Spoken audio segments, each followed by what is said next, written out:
Magandang gabi sa'yo, Pilipinas. Medyo magtsatsaga ka nga lang ng bahagya sa internet na medyo mabagal dito. Kasi nandito ako ngayon sa Domse. Ito yung overlooking sa likod ko.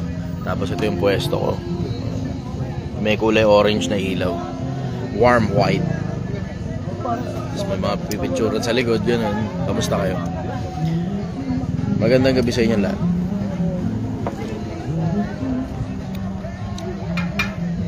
Hindi ako nakapag-live na itong mga nagdaang araw kasi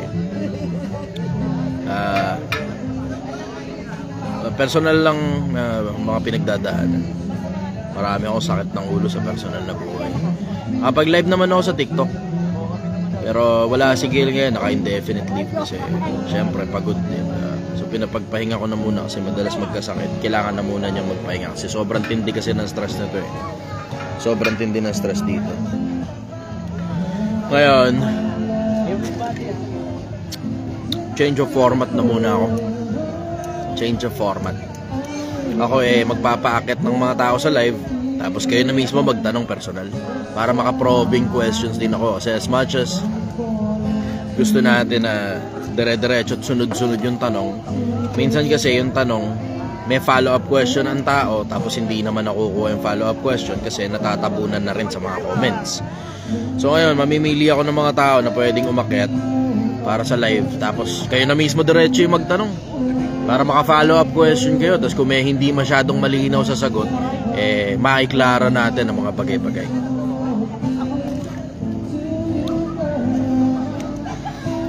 Kenji, salamat. Namayat ka, brother. Kailangan mo rin ng pahinga kahit konti. Oo, namayat talaga. Tangin ang daming sakit ng ulo. Kung alam nyo lang. Gusto ko i-share sa inyo eh. Kaso ang problema, napakarami kasi puro personal na problema eh.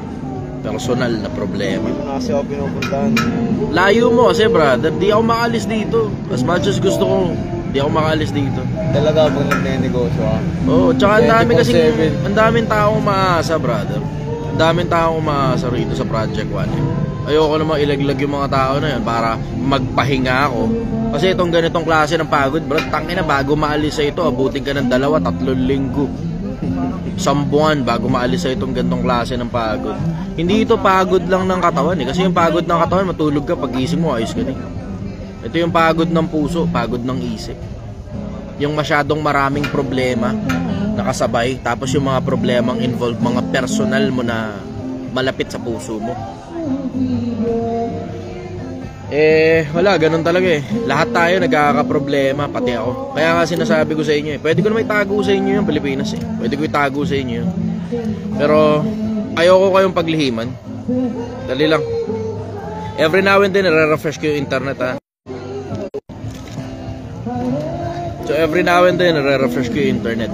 Kasi halos magtatatlong araw na akong walang internet dito sa lugar na to. Gamit ko ngayon prepaid, hindi rin naman kalakasan masyado ang prepaid. Meron ako ritong talagang internet na wifi. Ang problema ko, 3 araw na PLDT. Nako, nakakainis na lang. PLDT baka naman. Okay, sige. Ramdam na ramdam ang crisis ngayon, brother. Oo nga ako rin, ramdam ko rin wala, mukhang it doesn't matter naman kasi kung sakali man, ito, just to give you a heads up, hindi masyadong maganda yung kalagayan ngayon ng Project 1. Didiretsuhin ko lang kayo. Hindi masyadong maganda kalagayan ng Project 1. Ang pera sa akin kagabi, 23,000. Ang utang ko, 30. Ngayon, ang problema, yung mga customer, pakunti ng pakunti kasi kahit dito, okay naman dito. Maraming kotse, ganyan. Maraming motor, maraming sasakyan. Pero may mga iba pumupunta lang talaga rito para tumambay, tapos wala naman talagang binibili. Sa dami ng mga nagtitinda rito, yung iba rito nandito lang para tumambay, walang binibili. Minsan pupunta sila rito, isang grupo, tapos nakamotor, tapos walang bibilhin. Isa lang bibili, tapos yun, lahat na yun nandito nakatambay. Okay lang naman, wala namang masama ron. Pero good for the people, bad for the business.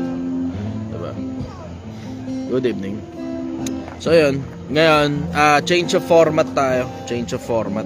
Ako dali lang ano ko lang to, tethering ko lang itong isang hotspot lang muna ako. Sandali ba dito, sorry. Hotspot lang muna tayo. Mabilisan lang. Ligtad. Dali lang ha. Facebook. Brother, hindi na pipindot. Okay, sige. Pagsilbihan muna natin yung mga tanong ninyo. Doon tayo sa mga tanong ninyo. Tapos ang bagong format natin ngayon, since wala si Gil, kayo na diretso yung magtanong. As in, kayo na mismo yung umakyat sa live para magtanong. San ba yan, brother? Angono pa din ba? Oo, sa Angono to. Nandito ako sa Domsa Viewpoint. Domsa Viewpoint. Sa Angono, Rizal. Okay. Sinong gustong umakyat sa live? Ito, sakto, JJ Bongay. Add kita, brother. Asan yung live mo? Nasa side center of Pika.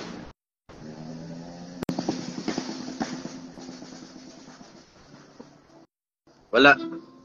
Okay. Pwede kayo mag-request na umakyat sa live. Ito.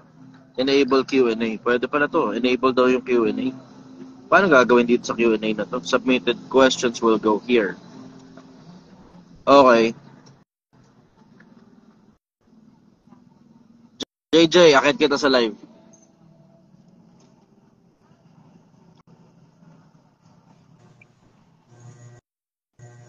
JJ, taga saan ka, brother? You know, brother, thank you. Nakapansin mo rin ako. Mukhang matagal ka na nagko-comment ha. Taga saan ka? Tagal na, brother. Las Piñas, nung nakaraan pumunta ako dyan, brother eh. Okay. Okay, Las Piñas, ayos. Oh, pero may dati akong napunta rin dyan sa Tanay Rizal. Sarap, na-appreciate kita. Anong Tanay tanong mo? Rizal, brother. Yun, edi, nung last time pumunta ako dyan, alas 10 ka pa daw eh. Alas 7 pa yung nandyan ako eh. November 29. Kung nandito, minsan nga lang may mga pagkakataon may kausap. Minsan, tsamba, tumataya ako, ganun. Mga 2 oras ako sa CR, tumataya ako eh.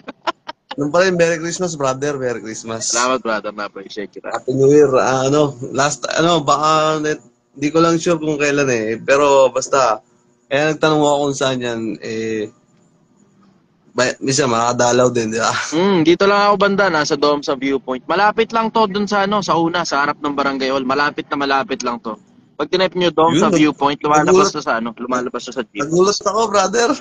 Idol talaga ito eh. Salamat, na-appreciate kita, brother. Salamat, maraming salamat. Idol kita, brother. Sumasabay ako sa Project 1M mo. Magkano naipon? Lagi kong... Wala ako, mababa pero marami kasing bayarin. Brother eh.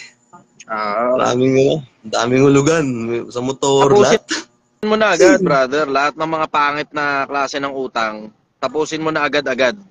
Kasi hindi mo gugusto yung maipit dyan. Ang hirap kasing umalagwa pag tantad ka ng utang. Kaya kung hindi mo napapansin yung Project 1M ko, ang ginawa ko, 1,000 kada araw yung bayarin. So, ang sistema, 5 tao yung inutangan ko, 1,000 kada araw, 5,000 ibabayad ko kada araw. Pero di ko naman nagastos yung buong pera eh. Kaya kung makikita mo, 'di ba? Kahit papaano medyo umuusad na. Ang nababayaran ko na nasa 16,000 na per head. 22,000 'yun per individual. So, sa 100,000, ang kulang ko na lang 30,000 pero wala pang 2 linggo pa lang. 2 linggo pa lang. Okay lang na ibig sabihin brother. Ibig sabihin tuloy-tuloy lang. Tungkol sa utang, brother, you get out of debt as soon as possible. Labas ka agad sa utang sa pinakamabilis na paraan. Lalo na kapag ka bad debt yan, pangit na utang. Yung mga tipong nahulog lang sa kapritsyo o sa motor na tipong, alam mo yun, hindi naman talaga mandatory. Kasi yung motor na yun, extra motor lang. At meron ka pa namang isa pa. Pero kung panghanap buhay yan, understood na yun. Okay nun, brother. Okay yun. Totoo talaga. Doon talaga ako kumukuha ng hanap buhay. Kasi si Shopee rider ako ngayon, brother eh. Okay lang yan. Panghanap buhay naman pala yan. Bugbugan mo ng usgo, tapos tanggalin mo lahat ng kapritsyo sa sistema mo. Yun nga, brother. Nabalitaan ko. Alam mo yung yung sabi mo, yung bago ka tumigil na paninigarilyo mo. Tumigil na ako nun eh. Kasi nung dumaan nga kami, nadaanan namin yung sa Angono, yung pataas, yung pag ganon-ganon. Yung parang bituka ng manok yung daanan. Ayun. Kaya, wala na akong bisyo. Sabi ko, pag mahina talaga, preno mo rito, madadali ka rito. Totoo. Pero good job dun sa pagtatanggal mo ng sigarilyo mo Ako tinanggal ko na rin ng Yossi Oo nga, yun, Siguro, nauna ako sa'yo pas eh. 40 nights na yata akong hindi naninigarilyo. Kaya nga, nauna ako sa'yo noon. Tapos sabi ko, wala eh, nakatigil na ako. Tapos nagulat ako yung binalita mo nga yun, sabi mo, muntik kang ano, may No, dala hindi ko kang... na nga binibilang kung ilang gabi na eh. Kasi pag binibilang ko, tanga na, Yun, oo, napakasarap wala eh. na. Gusto ko ulit manigarilyo eh. Kaya, oo nga. Hindi ako, wala na rin eh. Yun, nakaipon naman, nakaluwag-luwag pa.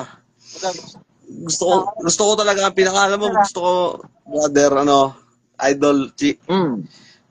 makita kita sa personal. Andito lang ako. Hindi ko na. Nandito lang ako. Kaya nga Lagi eh. lang ako nandito. Pag wala ako rito, antayin nyo lang Tapos- ako, darating ako. Araw-araw nandito.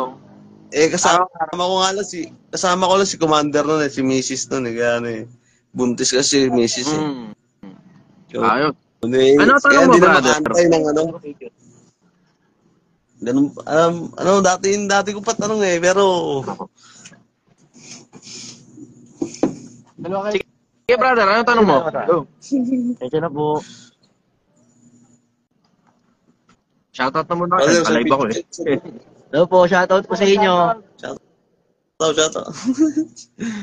Napansin din tayo. Oo, kaya. Thank you. Thank you, Idol.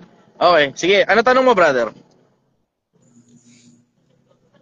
Brother, sa ngayon, parang, sa ngayon okay naman, brother eh, kasi,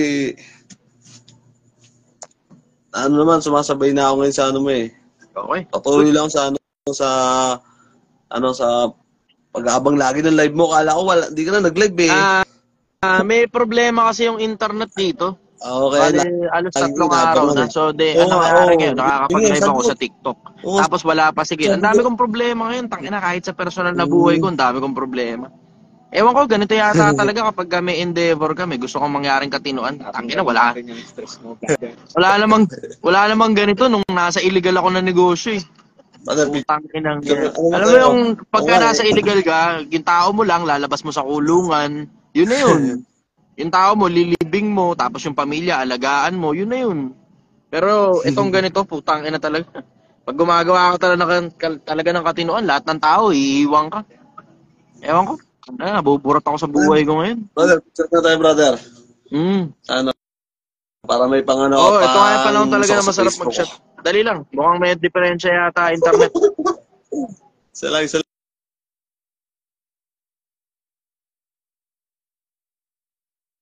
Okay. Wala akong internet. Ano naman, naglolo ko na naman yung internet ko. At sa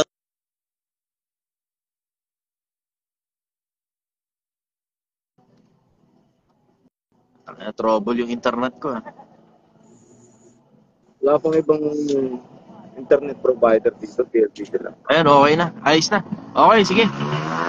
Brother, salamat ha. Na-appreciate kita. Kuha muna ako ng iba. Baka may tanong yung iba. Hey, tayo, brother. Salamat. brother.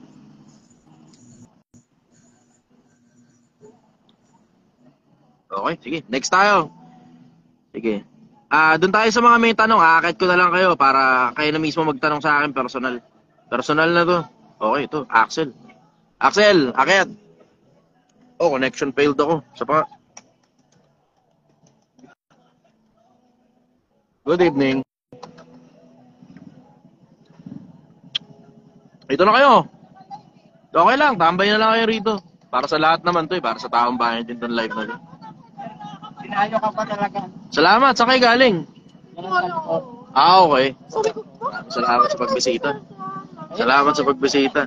O, dito ka na. Pumuwesa lang kayo rito. Mapulo lang kayo rito. Pwede kayong bumili ng pagkain doon. Tapos dito na kayo. Axel. Axel, di kita makapakit. Ano nangyari? Sige. Okay lang, kahit na-live ako. Walang problema ron. Para naman sa mga tao to. Tao rin naman kayo. Boss Chai Chester, anong pinaka-best advice mo para sa taong nakakaranas ng burnout sa negosyo? Meron 3 branch na minamanage, pero nakakaramdam ng umay dahil sa paulit-ulit na ginagawa. Sana masagot, brother.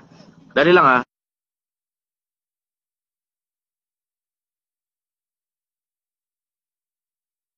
Monitor ako, brother. Para just to make sure lang na okay yung internet at gumagana. Sige. Okay. So, yung tungkol sa burnout, ayan, tanga na, sakto. Saktong-sakto. Ako yung pinakamagandang halimbawa nitong putang ng burnout. Diyan lang muna kayo, relax lang muna kayo dyan. Pulang kayo rito, relax lang kayo dyan. Okay. Burnout, ako personal, ang ginagawa ko kapag nababurnout ako, kumukuha ako ng mga tao na dinidelegate ko yung task. So yung mga task, halimbawa katulad nun, yung mga task ko, taga-bantay. Ngayon, ganun ginagawa ko, taga-bantay ako ngayon eh. So kumukuha ako ng mga tao, doon na rin mismo sa loob ng grupo ko. O, pili lang ako ng tao ron na, na papag-aanuhin ko, papag-managing ko. Sila na muna gumawa ng bagay na ginagawa ko. Kasi pagka nababurnout ka na, kailangan mo dyan pahinga. Ang problema kasi dyan, yan yung kumbaga yung cycle na talagang hindi mo talaga gusto yung nangyayari kaya ka nababurnout eh. Kasi kahit gaano ka stressful, pag gusto mo yung nangyayari, di ka mababurnout. Kasi katulad nun, yung pagsagot sa mga tanong ninyo, hindi ako nababurnout dyan eh. Yung pakikipag-usap sa mga tao, hindi ako nababurnout dyan eh. Nababurnout ako sa mga conflict sa mga tao na loob ko internal. Doon ako nababurnout. Yung internal ko, na nauurat ako. Tangina.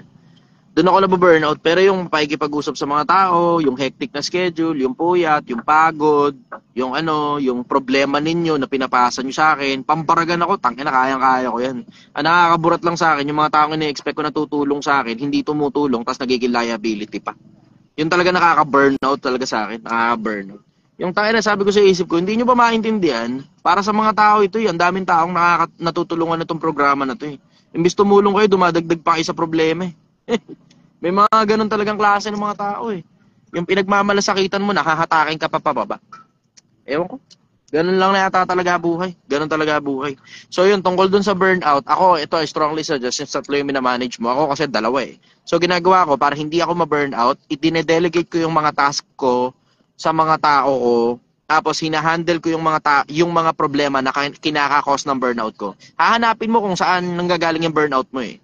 So, specific, hanapin mo kung saan talaga yung nakakapagod ng puso mo, nakakapagod ng isip mo. Unahin mo yon, tas lahat ng mga ibang ginagawa mo na hindi naman talaga nakakakos ng burnout, nakakapagod lang, ipahandle mo muna sa iba pansamantala para makapag-focus ka ron sa mga importante.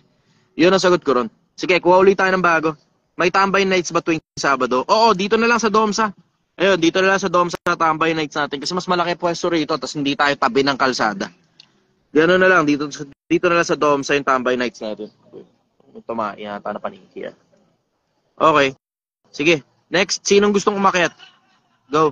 Pakit muna tayo ng mga tao. Axel. Ito yung kanina, si Axel. O, sige, baka may follow-up question ka, Brad. Baka may follow-up question ka. Remsfit, miss you too, brother. Wala. Ina-add na kita eh, wala talaga eh. Next muna ako, brother. Ningas JP. Bakit na kayo sa live? Para personal na lang kayo magtanong sa akin. Wala kasi giling ngayon. Wala akong tagabasa. Wala tayong tagabasa ngayon. Kaya po ba di ka nag-live ng 2 days? Isa yung andahilan ng hindi ko pagla-live ng 2 days kasi meron akong inaasgasong mga sakit ng ulo. Mga sakit ng ulo, ang dami. Isa yun. Isa pa yung putang inang internet dito na namomroblema ako. Kasi naka-prepaid ako pero mahina ang prepaid dito. Meron akong PLDT dito. Yung problema ko, halos 3 araw nang hindi gumagana. Tapos, idagdag mo pa yung mga putang inang mga maliliit na sakit ng ulo ko. Tapos, idagdag mo pa na si Gail ngayon, naka-indefinite leave na hindi ko naman pinupuntos yun sa kanya kasi kailangan niya rin magpahinga. Pero wala akong tagabasa ng tanong na yun. Wala akong tagabasa ng tanong. So, wala po. Bunot na lang uli ako ng ibang sekretary. Ganun. Pansamantala lang habang wala pa si Gail. Couldn't add guest. Ba't gano'n? Di ako makapag-add. Ito na lang. Sige, akit ko. Ay, gago na yan. Tangina, sorry, mali. Na-block po. Tangina mo, na-block. Dali lang. Kamali ako ng pindot. Paano ko i-unblock yun? Na-block ko yung isa. Sorry, Wilden. Napindot. Putang inang yan. Di ko alam kung ginagawa ko rito. Paano mag-handle ng tao? Tsaka, na problemahin niya kapag meron ka ng tao. Dali lang. Kuha tayo ng mga tao na, ito, sakto. Add natin tong isa. 7. Ay, connection failed. Putang, parang gago naman yung pangalan mo. 7-11.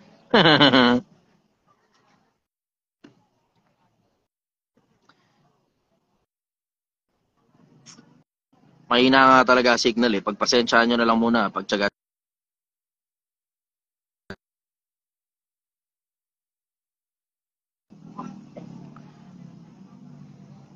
Pagka yung mga may tanong, para muna to sa mga para muna to sa mga gustong magtanong ng personal. So yung may mga tanong, umakyat kayo sa live ngayon na. Sige, go. Bakit lang kayo sa live? Para makapagtanong kayo personal.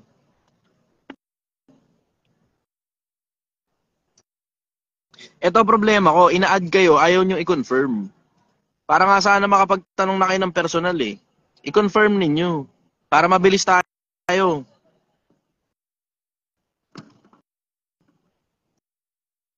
Wala akong maiakyat eh. Walang ano eh, walang nag-confirm eh. Sige, go. Ano? Ningas. Ningas JP. Ito, pa-accept po. Okay, sige. Okay, akit ka, brother.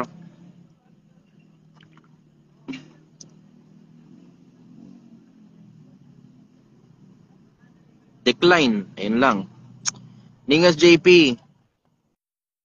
Decline. Isa pa. Last na to. Pag hindi ka pa rin umakyat, bala, kuha ko na iba.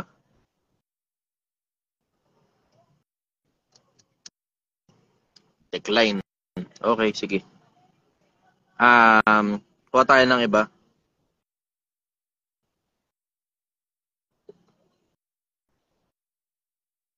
Yeah, tingnan natin kung sino. Mas mabagal tong ganito eh. Mas maganda eh. Talaga eh, may tagabasa ng tanong eh. Gusto ko nga lang sana tong ganitong, alam mo, gusto ko tong ganitong format ng harapan eh. As in personal eh. Ang problema ko lang, busy ako rito ngayon, naiipit ako rito sa project. Hindi ako ngayon makagawa ng project. Hindi alam nung iba kung paano umakyat. Ako nga nag-ano. Ito, Ryan T. Beliganyo. Ako nga nagpumipindot kung paano sila aakyat. Ako na eh, oh. Nag-aabiso ako ng, ano. Ayan, oh. Tamo, okay na. Itong isa. Oh, Brian, brother, good evening. Taga saan ka? Brian. Good evening, brother. Taga saan ka? Taga Leyte po. Okay, Leyte. Ayos. Kababayan ko pala to. Oray. Ano ang tanong mo? Yung ano lang po, yung about sa Bible. Ano dun? Wala nga, ako tuloy nagtatanong sa'yo. Yung about sa Bible, kung saan mo tatagpuan yung kaharian ng Diyos. Merong isang talata sa Biblia na ang nakasulat, ang kaharian ng Diyos ay kayo. Hahanapin mo ngayon yung mga tao ng Diyos na sama-samang sumasamba sa Diyos. Yun nga yung isa sa mga mahihirap eh. Kasi, generally, I will say, lahat na lang ng grupo, ng organisasyon ng mga tao, nagsisipagpanggap na sila raw yung sa Diyos eh. Sila raw yung tinutukoy sa Biblia. Nakakadiri na nga eh. Alam mo, ito, let's put it in a context na lahat ng religion na nandito sa atin ngayon, lahat, 100% ng lahat ng Kristyanismo dito sa atin ngayon, kalilitaw-litaw lang. Let's put that into perspective. Lahat, all 100%, kahit yung Katolisismo. Kasi merong mga pagkakataon sa Katolisismo, 2, 3 papa eh. Hindi mo ngayon maintindihan, sino susundin mo rin sa mga 2 o 3 papa nila. May ganung pagkakataon, in case hindi nyo alam. Ang tawag nila doon, anti-pope. Tapos hindi pa magkaintindihan kung sino ba talaga dapat sundin doon sa 3 papa. Merong ganung pagkakataon sa Roman Catholic.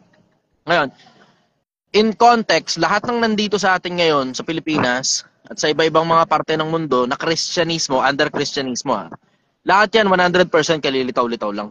Kasi wala naman na yung mga apostol eh. Wala na sila, patay na sila. Yung mga naunang Kristiyano, patay na sila. Nahati sa 7 yung iglesia nung unang panahon. Nung mahati sa 7, kasi nga, General Titus of Roman Empire, sinugod yung Israel under ng pamumuno nung isa ron sa mga Cesar. So, kasi lumalaban na rin kasi sila sa gobyerno eh. Under sila ng Roman Empire eh. Ngayon, kung lumalaban sila nun, syempre, ang Roman Empire naman, sige, wasakin nyo na yan. Puta, panggulo lang yan sa atin eh. Storbo lang yan eh. Pinasugod ngayon si General Titus sa Israel. Winasak ngayon na Israel. Nung magkagera ngayon sa Israel, 70 AD, yung mga Kristiyano nangalat nahati sa 7. Yun ngayon yung sinusulatan dun sa Apocalypse na 7 iglesia na tinutukoy dun. Ngayon, paglipas ng ilang panahon, nung isinulat kasi yung Apocalypse, sometime around 98 AD na yan eh. In short, pagkatapos nung naisulat yung Apocalypse, ang panahon kasi nun, under sa pamumuno ni isa sa mga leader kasi noon, si Pablo. Tapos inihahabilin niya yung Iglesia ng Diyos noon o Iglesia ng Cristo noon kay Timoteo. Ngayon, pagka-transition ng power noon mula kay Pablo papunta kay Timoteo, wala nang balita kung ano nangyari. Basta isinulat yung Apokalipsis, ipinadala sa 7 iglesia, hindi nga natin alam kung nakarating pa ba o hindi na eh. Ganun na nangyari noon. So hindi natin alam ngayon kung ano nangyari noon. Basta ang alam natin, in general, yung sinasabi ron sa 6:33 ni Mateo, dapat hanapin muna ninyo ang kanyang kaharian at ang kanyang katwiran at ang mga bagay na ito ipawang idaragdag sa inyo. Yung mga tao ang tinutukoy dun. Yung mga tao na sumasambang kasama nung mga iba pang mga sumasamba sa Diyos. Kasi ang sabi ni Kristo, ay yung 2 o 3 na nagkakatipon sa aking pangalan, nasa gitna nila ako. Tapos may isang talata naman sa Biblia, binabanggit na ang kaharian ng Diyos ay kayo. So yung mga tao ng Diyos yun, kalipunan ng tao ng Diyos, ang tawag, iglesia ng Diyos. Ganon yun, iglesia ni Kristo. Basta yung iglesia in general sa Biblia, yun yung kalipunan ng mga tao. Kung saan nandun yung mga tao ng Diyos, nandun ngayon yung kaharian ng Diyos. Ganon ang konsepto. Ito ngayon ang problema natin ngayon. Ang problema natin ngayon, hindi natin alam kung alin dyan sa mga putang inang religion na lumitaw lang, kalilitaw-litaw lang, yung totoong tao ng Diyos. Hindi natin alam kung alin dyan sa mga yan. Di ba si Kibuloy? Eh malamang hindi. Kasi appointed son of God daw yun eh. Tapos siya daw si Kristo eh. Eh alam mo naman, nakasulat naman sa 25 ni Mateo, marami magsisilitaw na Kristo eh. Ililigaw ang marami. Di ba? Nakasulat sa Biblia yun eh. O ayun, yung isang Kristo mo, malibog. Nagdadawit to. Oo, di ba? Tapos yung bagong Jerusalem daw. Alam mo, isa sa mga pinakamalalaking aral niya ni Kibulo, yung bagong Jerusalem eh. Bagong Jerusalem daw, tatayo sa Davao. Di tinayo ngayon doon sa Davao. Eh hindi naman ganun yung nakasulat sa Apokalipsis eh. Ang nakasulat sa Apokalipsis, yung bagong Jerusalem, bumababayan mula sa langit, buhat sa Diyos. Tapos wala na yung langit, wala na yung lupa, wala na yung dagat, wala na yung mundo. Bumababa yun eh. Bumababa yun buhat sa langit eh. Galing sa Diyos. Yung bagong Jerusalem. So mangyayari yun pag wala na tong mundo. Hindi yan, nandito pa yung mundo. Tapos itatayo pala sa Davao. Tapos Ewan ko dyan kay Kibuloy. Ewan ko dyan. Lakas ng trip niya eh, no? Taka na kahit sino, kaya naman yung ginagawa niya eh. Panloloko ng kapwa. Kahit sino kaya yung ginagawa ni Kibuloy. Kahit ako, kaya ko rin yung ginagawa niya eh. Panloloko ng kapwa. Ang dali-dali lang kaya manloko ng kapwa. Mga kapatid, sumasampalataya ba kayo? Sagot, amen! Oh, akin na ngayon mga 10% nyo.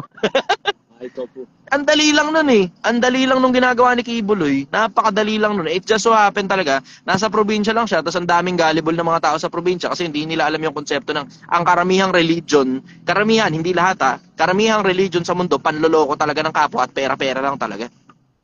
Ngayon, tungkol doon sa tanong mo kung nasaan yung kaharian ng Diyos na yan, ang isasagot ko sa'yo, kalipunan yan ng mga tao na pare-pareha sumasamba dun sa Diyos nung Biblia. Ngayon, tatanong mo sa akin, saan exactly matatagpuan yung mga tao na yan? Hindi ko alam, maghahanap ka. Hindi ko alam, maghahanap ka. Bahala ka na lang maghanap. Kasi, ano yan eh, kumbaga isang grupo ng mga tao yan na pare-pareha sinusunod yung mga bagay na nakasulat sa Biblia. Kasi, ang konsepto, yung mga tao talaga ng Diyos nung unang panahon, wala na yun, nowhere to be found din, patay na silang lahat. Hindi mo na mahahagilap yun ngayon. Walang kahit isang nabubuhay dun sa mga tao na yun, 2,000 taon na nakakaraan. So kung sino-sino ngayon yung mga tao ng Diyos ngayon, sa panahon natin ngayon, hindi kita masasagot ng diretso, brother. Kasi yung Biblia na yan, yung libro na yan, nakarating lang yan sa atin from 2,000 years ago. Lahat ngayon ng mga religions sa paligid, kalilitaw-litaw lang, bago lang halos lahat yan. Wala dyan kahit na isang 2,000 years old na. So yun ang sagot ko ron. May follow-up question ka? Wala na po kasi yung signal nyo pa wala. Ay, yun lang. Taka, sorry. Okay.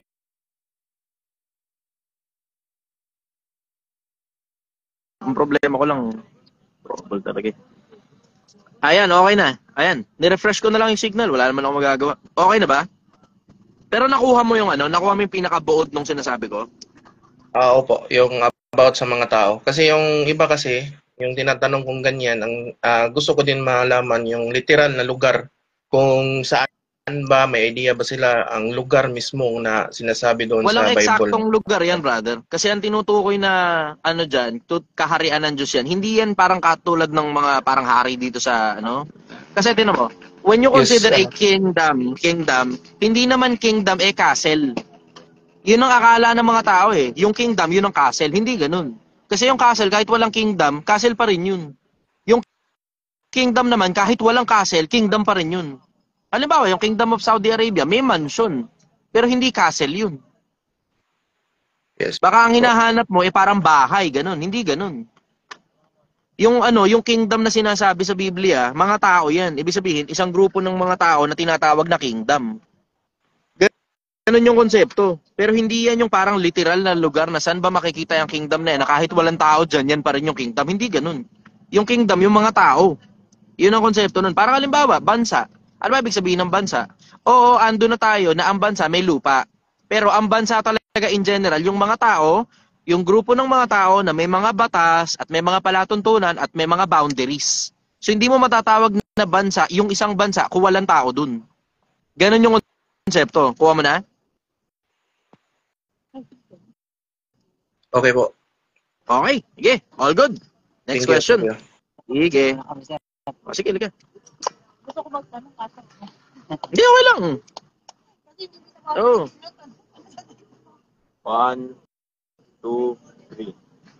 1, 2, 3.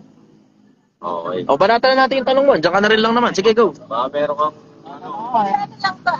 Lumapit ka na rito para marinig ka. Parang ano lang Oh. ano po yung parang bigay lang po ito sa kung may pagkakataon kayo isa buhay yung kumbaga yung life nyo ba, payag po ba kayo na ilagay siya sa libro? Or may pagkakataon po ba na magsulat kayo ng libro? Hindi, well, yung mga bagay na natutunan ko, nakaplano sa akin na isulat ko talaga yan sa isang libro. Pero, generally, hindi ko priority. Ang dahilan kasi halos wala naman na nagbabasa ng libro sa panahon natin ngayon. So, ginagawa ko, binivideo ko na lang. Yun yung mga laman ng utak ko, question and answer ngayon. Yun ang format ko. So, kung ano eksakto yung gustong malaman ng taong bayan, yun ngayon yung mga bagay na sinasagot ko. Kaya yung ibang mga laman ng utak ko, ganun.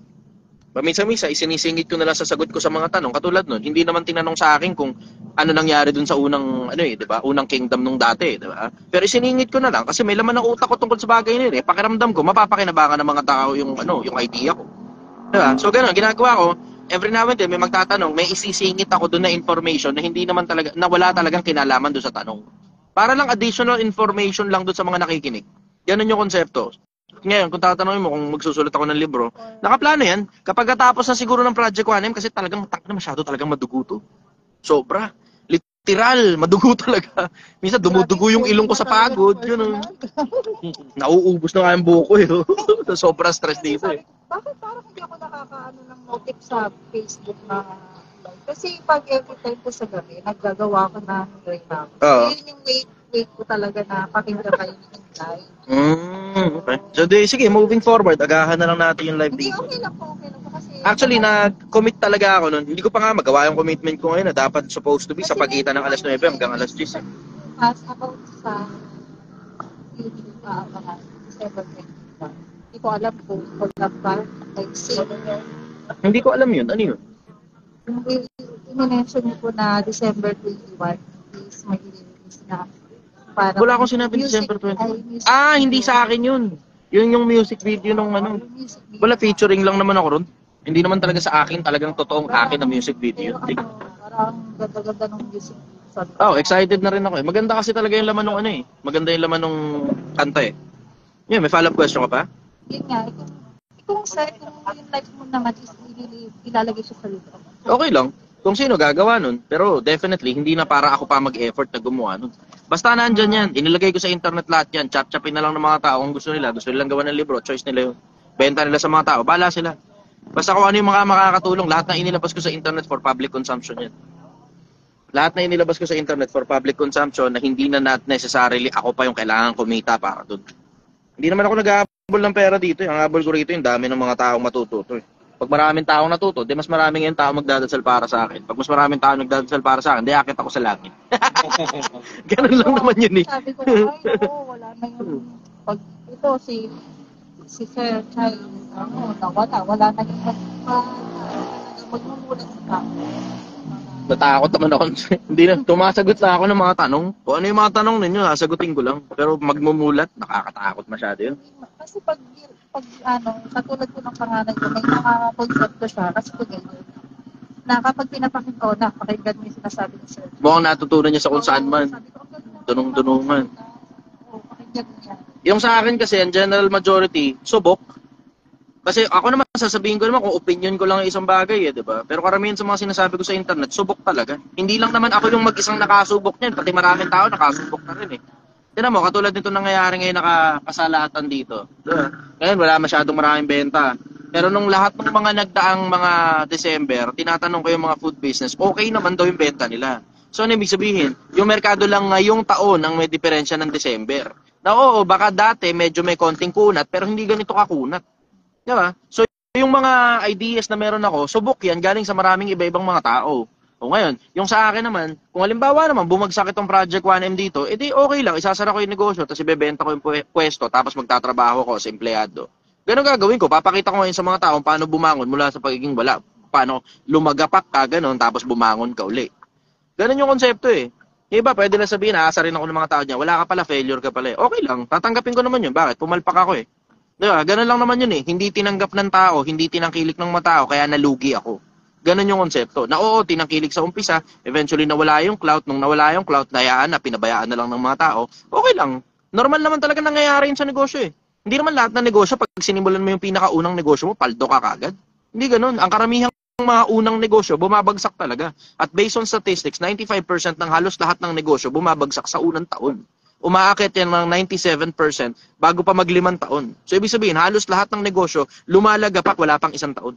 Kaya nga lahat, hindi lahat may bayag para magnegosyo. Oo, tsaka hindi rin naman kasi lahat pang negosyo kahit may bayag ka pa. Hindi kasi, May mga tao talagang straight out, alam mo talagang wala talagang kapag-asa magnegosyo. Halimbawa, tignan mo, yung mga taong sugarol, may pag-asa ba magnegosyo yung mga yan? Oo, magnenegosyo sila, pero papaldo pa sa negosyo yan.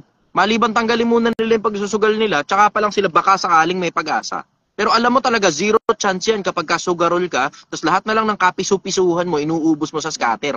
Wala ka talagang pag-asang umusad yan kahit magnegosyo ka pa. Yung iba, tangay, akala nila nadadaan yan sa laki ng puhunan. Pag mas malaki puhunan mo, mas papaldo ka sa negosyo. Hindi nga eh. Actually, ang totoo, ang sinasabi talaga ng mga totoong mga negosyante, pag sobrang dami ng pera mo, lason yan sa negosyo. Nilalason mo yung negosyo mo. Pag inject ka ng pera, inject ka ng pera. Bakit? Hindi mo makukuha yung disiplina eh. Konting kibot, kuha ka ng tao, bayad ka ng empleyado para siya gagawa ng trabaho. Tapos ikaw ngayon, hindi ka matutunan ng disiplina may kinalaman sa negosyo mo. Ano nangyayari ngayon? Hindi mo alam kung ano nangyayari sa negosyo mo. Basta ka lang saksak ng pera, tapos kuha ng mga taong gagawa ng trabaho, ikaw mismo hindi mo alam kung ano ginagawa mo. Yun na normal na nangyayari sa negosyo kapag ka sobrang dami ng puhunan. So hindi totoo yun na kapag mas marami yung puhunan mo, mas uusad ka sa negosyo. Tungkol dun sa tanong mo, tungkol sa ano? Tungkol sa gagawa ba ng libro? Bala na. Andiyan naman si Mix Jose. May manlilibag tayo ng libro. Sila yung naglilimbag ng libro eh. Si Mix Jose. Sila yung bumanat nung kay Josh Mojica eh. Yung libro ng Josh Mojica. Sila yung bumanat nun eh. Sila rin yung bumanat nung kay RDR na libro. Yung parang 7 paraan niya, 10, parang diary ng, hindi ko alam kung basta may something bobo. Ganun. Nabasa ko na yun. Maganda yung libro. Maganda yung libro. In fairness, maganda talaga. Sensible, tapos practical. Ganda laman ng libro ni RDR. Yung kay Josh, di ko pa mabasa. So, yun, follow-up question, go. Wala na? Okay, sige, dyan ka lang muna. Relax ka lang muna dyan. Ito kay Kenji, maganda. Medyo sarcastic lang yung tunog. Paano mo nasabing feeling perfecto? Perfecto ka ba? Alam mo yung feeling na perfecto. May nagtanong kasi, may nag-comment kasi. Okay. Daw, sabi. Okay. Kaya may nag-rebat lang. Akala ko, Akala ko. So, inakit ko nga sa live eh. Sabi ko, ako maganda yung ganun eh. Medyo sarcastic. Medyo may diferensya ng konti yung bunganga. Tinatanggap ko pa rin naman yun eh. Okay, go. Nag-a-add na lang ako ng kahit na sino. Basta kahit na sinong may tanong. Ayun, okay. Brother, good evening. Saan ka? Brother, taga saan ka? Okay, baba muna kita ha. Relax ka muna. Nakatitig lang siya sa akin eh.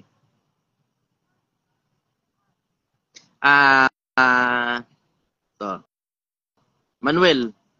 Okay, Emmanuel, sige, go. Akit muna kita. Kahit sino na lang, inaakit ko.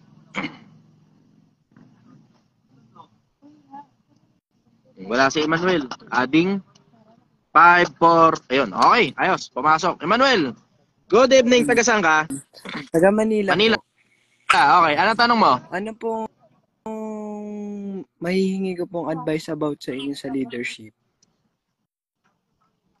Ito pinakamalupit. A good leader is also a good follower. Ang pag-aralan mo muna paano sumunod, hindi paano maging leader. Pag natutunan mo kung paano sumunod, that's almost 60-70% of the process done. Ang gagawin mo na lang, ituturo mo na lang yung paraan ng pagsunod mo dun sa mga taong gusto mo ring sumunod. Yun. Okay po. Paano naman po pagka may mga haharang or may mga kasagbagal po to sa leadership po? Ano pong gagawin ko dun?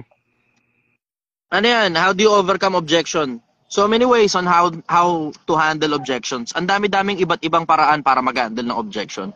Pero ako personal, ang pinaka-effective sa akin, yung inilalagay ko yung posisyon ko dun sa posisyon ng kabila, tapos ilalagay ko yung posisyon nila sa posisyon ko. Bawa, katulad dito sa negosyo, may papalag. Na mayroong gustong parang, alam mo yun, may suggestion siya, tapos ipinipilit nyo yung suggestion niya, tapos ako ngayon ang in charge, di ba? May mga ganun eh. So, ang ginagawa ko in general, sinasabi ko lang sa kanila, diretso, okay, welcome ang suggestion. Ayos yan. Pero at the end of the day, ako magdidesisyon. Bakit? Dahil minamama ko kayo? Dahil ako in charge? Hindi ganun. Bakit? Kasi kung sakali man, alam ba, negosyante ako kung sakali man na sundin ko yung in-advise mo at hindi gumana, ako lang naman mag-isa kakain ng repercussion. Ako ba yung ikaw ba yung kakain ng damage? Hindi. Okay, sino kakain ng damage? Ako. O ngayon, ano ibig sabihin ngayon? Ako kailangan mag-take charge. Bakit? Kasi pag na-damage at nagkamali ako sa pagsunod sa sinasuggest mo, ako lang naman ang mag-isang madadamage nun eh. Hindi ka naman kasama madadamage eh. Ngayon, kung halimbawa, umubra, kanino ngayon ang credit? Di ba sa'yo? Bakit? Ikaw ang nag-suggest eh. O ngayon, ano ngayon ang labas? Win-win situation para sa'yo, lose para sa akin. Ganun ang labas nun. Diba? Palitan tayo ng kalagayan. Diba? Palitan tayo ng kalagayan. Ganun yung ginagawa ko eh. Papalitan tayo ng kalagayan. Ikaw ang boss, binabayaran mo ako. Tapos, hindi ako susunod sa'yo kasi may gusto akong mangyari habang ako binabayaran mo, matutuwa ka. Ganun ginagawa ko sa mga tao. Yun. Gumagana naman. I will say good 95% of the time gumagana. Ngayon, pag halimbawa, nagdamdam pa rin yung tao, galit ka pa rin sa akin kahit pinaunawa ako na sa'yo, na ang may responsibilidad kasi, ako. At kapag ka na-damage, ako ang madadali. Kung halimbawa, empleyado naman ako, pero leader ako sa loob ng kumpanya kasi marami akong posisyon na hinawakan in the past. Mahaba-haba resume ko. Ganon din ginagawa ko sa mga empleyado ko. Brad, kasi ganito, diretsahan lang tayo ito kasi ang utos ng boss ko. Ngayon, ano ibig sabihin? Ibig sabihin niya, nakapag-deliberation na kami, naiakyat ko na lahat ng mga suggestions ko, ito ngayon ang desisyon ng management. Ngayon, ang gagawin lang natin, susundin natin yung desisyon ng management. Hindi tayo pwedeng pumalag, hindi tayo pwedeng kumontra, ang pwede natin gawin, mag-suggest. Bakit? Kasi pagka pumalag tayo, pagka kumontra tayo, friction yan. At hindi gumagana ang isang negosyo na punong-puno ng friction. Babagal tayo pare-parehas. Ngayon, syempre, di mo naman gugustuhin na ire-report ko sa boss ko na ikaw ayaw sumunod sa akin. Kasi ang mangyayari niyan, ang boss ko naman ang sasabihin sa akin, papapilang kita. Pag pinapilan ngayon kita, sasama ngayon ang loob mo sa akin, sasabihin mo, pinag-iinitan kita. Pero ako naman, naipit sa isang sitwasyon na either ikaw yung papapilan ko kasi nireport na kita sa boss ko, o ako naman ngayon yung papapilan ng boss ko, matatanggal ako sa trabaho. Palit lang tayo ng kalagayan. Ikaw yung lumagay sa lagay ko na ako ngayon na maiipit sa gitna pag hindi ka sumunod sa akin. Ano ngayon na mararamdaman mo? Kung halimbawa, hindi kita sundin. Kung halimbawa, ako yung empleyado. Ganun lang kasimple yung konsepto. Lalagay mo lang sa kabilaan lang Baliktaran lang ng sitwasyon Halimbawa, nanay, anak. Di ba? Ang pinaka-common na leader, nanay, tatay, anak. Di ba? Kung halimbawa, ako yung tatay. Ang sasabihin ko lang sa'yo, nak, kailangan mo sumunod sa akin. Bakit? Kasi nakita na namin ng mundo Ngayon, para manatili ngayon na naglalabas kami ng pera para sa pagkain mo, para sa ilaw, para sa tubig, para sa pag-aaral mo, para sa damit mo, at sa lahat ng kapritsyo mo, matuto ka sumunod. Yun lang ang magagawa mo para sa amin, matuto ka lang sumunod. Kasi palit lang tayo ng kalagayan, anak. Ikaw maglalabas lahat ng pera para sa akin, tapos hindi kita susundin, tapos barubal pa ako sumagot. Ano mararamdaman mo? Ganon. Ganon yung konsepto. Nakuha mo? Opo. Yun na isa sa mga pinaka-effective na paraan. Although maraming iba't ibang paraan para mapasunod mo ang tao tungkol sa leadership, may mga iba nga gumagamit pa ng parang propaganda pa dark psychology pa Pero sa akin, umuubra sa akin na ipaunawa mo lang dun sa kabilang panig kung bakit niya kailangan sumunod. Gano'n kasimple. Paunawa mo lang dun sa kabilang panig kung bakit niya kailangan sumunod. Minsan kasi may mga pagkakataon, ang tao ayaw sumunod kapag di niya naiintindihan kung bakit kailangan niya sundin yun Minsan gano'n Pero pag naintindihan niya kung bakit, kasi inilagay mo siya sa posisyon mo, and that person have arrived to the conclusion na tama nga talaga yung decision mo, wala siyang choice kundi sumunod. Matutuwa pa siyang sumunod sa'yo. Nakuha mo yan? Paano naman po pag pumapalag? Yun na nga sinasabi ko. Ang sinasabi ko, pagpalitin mo lang yung posisyon ninyong dalawa, halimbawa, nanay mo, tatay mo, pinapalagan mo. Halimbawa, sinabi sa'yo ng tatay mo, halimbawa, ako tatay mo, nak, palit tayo ng kalagayan. Ikaw magpapaaral sa akin. Ikaw magbabayad ng ilaw, ng tubig, kailangan mong pumunta sa isang lugar na hindi mo gusto, ang tawag trabaho para kumuha doon ng pera. Tapos uuwi ka ngayon dito, babayaran mo yung ilaw ko, yung tubig ko, yung bahay natin, yung pag-aaral ko, tapos ako, barubal sa'yo at pumapalag pa ako sa'yo. Ano mararamdaman mo? Yun na mismo sagot dun. Yun na mismo sagot dun. Paano naman po pag may mga plastic na tao? Ano na? Paano naman po pag may mga plastic na tao? Ang plastic na tao sa akin in general, tinatansya ko lang muna kung kailangan ko ba talaga yung tao na yan. Kasi alam mo, lahat naman tayo plastic one way or the other. Lahat tayo plastic, one way or the other, plastic tayo. Ang tawag nga ron kapag ka nasa corporate ka, professionalism. Sa akin, ang tingin ko sa professionalism, kaplastikan. Pero kailangan mong gawin yung kaplastikan na yun kasi meron kang boss na nasa ibabaw mo na kailangan matuwa. At pag tuwang-tuwa ang boss mo, edi tuloy-tuloy ka lang sumisweldo. Ganon din naman sa eskwelahan. Gusto mo ba yung teacher mo? Hindi. Bakit mo kailangan sundin? Kailangan mo maging plastic. Bakit? Kasi pag hindi ka naging plastic, principal's office ka, guidance ka. Diba? Matuto ka ng art ng kaplastikan. Kailangan mo matutunan yung art ng kaplastikan. Bago mo sabihin hindi ka plastic, dapat natutunan mo muna yung art ng kaplastikan. Kasi, ano yan ang tawag dyan, parte yan ng people skills. Ano ba ang demeanor na gustong makita sa'yo ng mga tao? Kasi kasama rin yan dun sa ang tawag nila, socially acceptable behavior. Yung kilos na naaayon sa gustong makita ng publiko. Socially acceptable behavior kung tawagin nila. Tanggap ng lipunan yung mga kilos mo kahit hindi naman talaga yun yung totoong nararamdaman mo. Nakakuha mo na? Opo. Okay, good. Ayos. Opo. All set? Opo. Sige, maraming salamat brother. Kuha akong bago. Good night. O, diba? Ang ganda kapag harapan yung tanong, nakakapag-follow up question kayo Kaysa yung itinype nyo lang yung tanong, tapos ang bagal nyo pa mag-type, tapos nahihirapan pa kayo mag-type, tapos follow up question, hindi tuloy makapag-follow up. Kaya pag inano ko na kayo, pag inakyat ko na kayo, accept na kagad. Wala na masyado maraming arte. Inakyat, accept. Inakyat, accept. Pag hindi mo in-accept, decline mo na lang kagad. Pero wag mo na akong pag-antayin. Hindi ka chicks para pag-antayin pa ako. Lalo na puro lalaki to Naka-indefinite leave si Gail ngayon. Pahinga muna siya sandali. Pagod na yung tao, kawawa naman. Di ba, mula sa Tondo, puta, papunta ngayon sa pagtitinda sa tabi ng kalsada. Kasama ko yun So, naka-indefinite leave siya. Pagpahingayin ko muna sandali si Gil.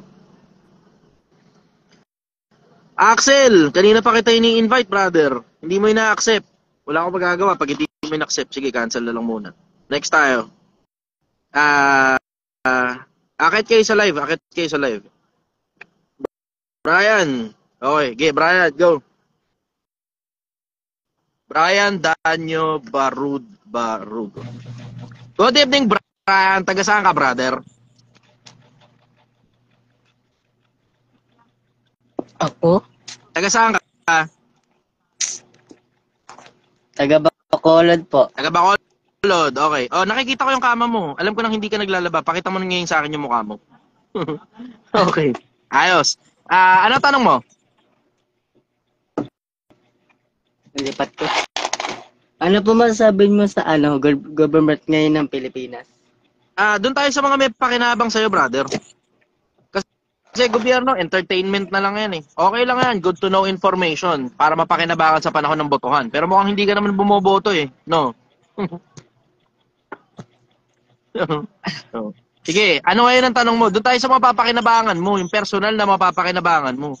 Yung politika, yung showbiz, entertainment lang yan, good to know information. Kung bumoboto ka, pero pag di ka bumoboto, wala masyadong pakinabang sa personal na buhay yan. Doon tayo sa mga may pakinabang sa'yo, brother. Go.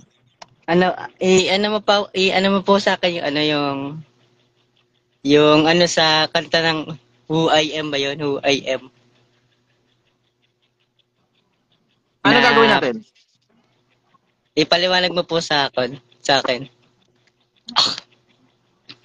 hindi ko alam kung ano yung kanta na yun. Mahirap din Yung magpaliwanag ng opinion ng mga artists. Ang dahilan kasi kahit papaano may konting artistry naman ako, pero hindi naman kasi ako yung sumulat ng kanta na yun eh. Ang hirap naman kasing ipaliwanag ng isang bagay na hindi naman ikaw yung gumawa kasi maaari kang magkaroon ng kahit na anong interpretasyon na gusto mo. Pero hindi yun yung automatic na ibig sabihin ng mismong sumulat nun. So hindi ako makakapag-interpret ng ng art na ginawa ng iba katulad ng pagkanta. Yung mapapakinabangan mo, brother, sa buhay mo, anong problema mo personal? Sige, ganun na lang. Anong problema mo personal? Baka makatulong ako sa'yo, bro. naiya po ako. Huwag ka na maiya. Tangina na yung pogi mong yan. Tangina na naiya ka pa. Sige, ano tanong mo? Go. Ano po masasabi mo sa sa 144,000 na na tinatakan?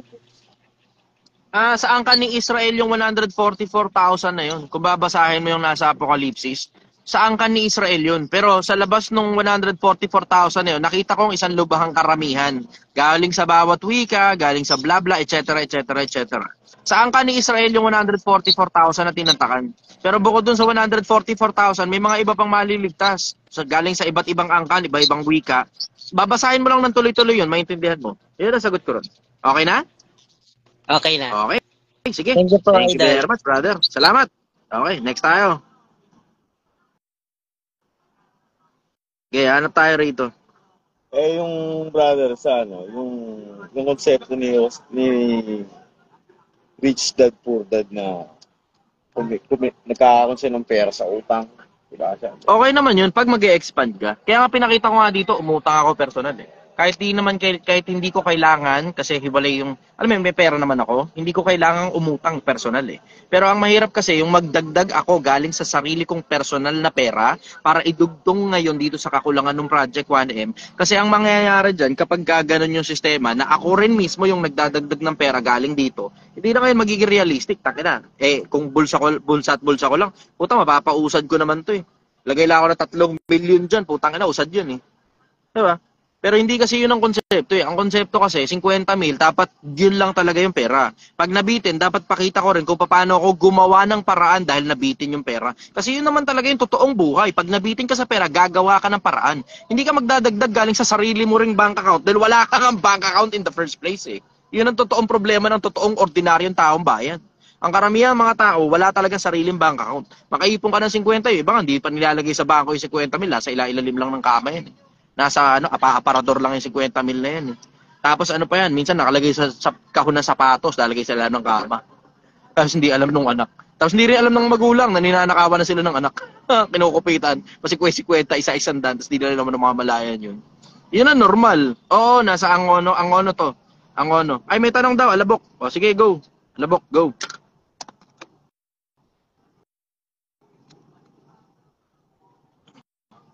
Brother, taga saan ka?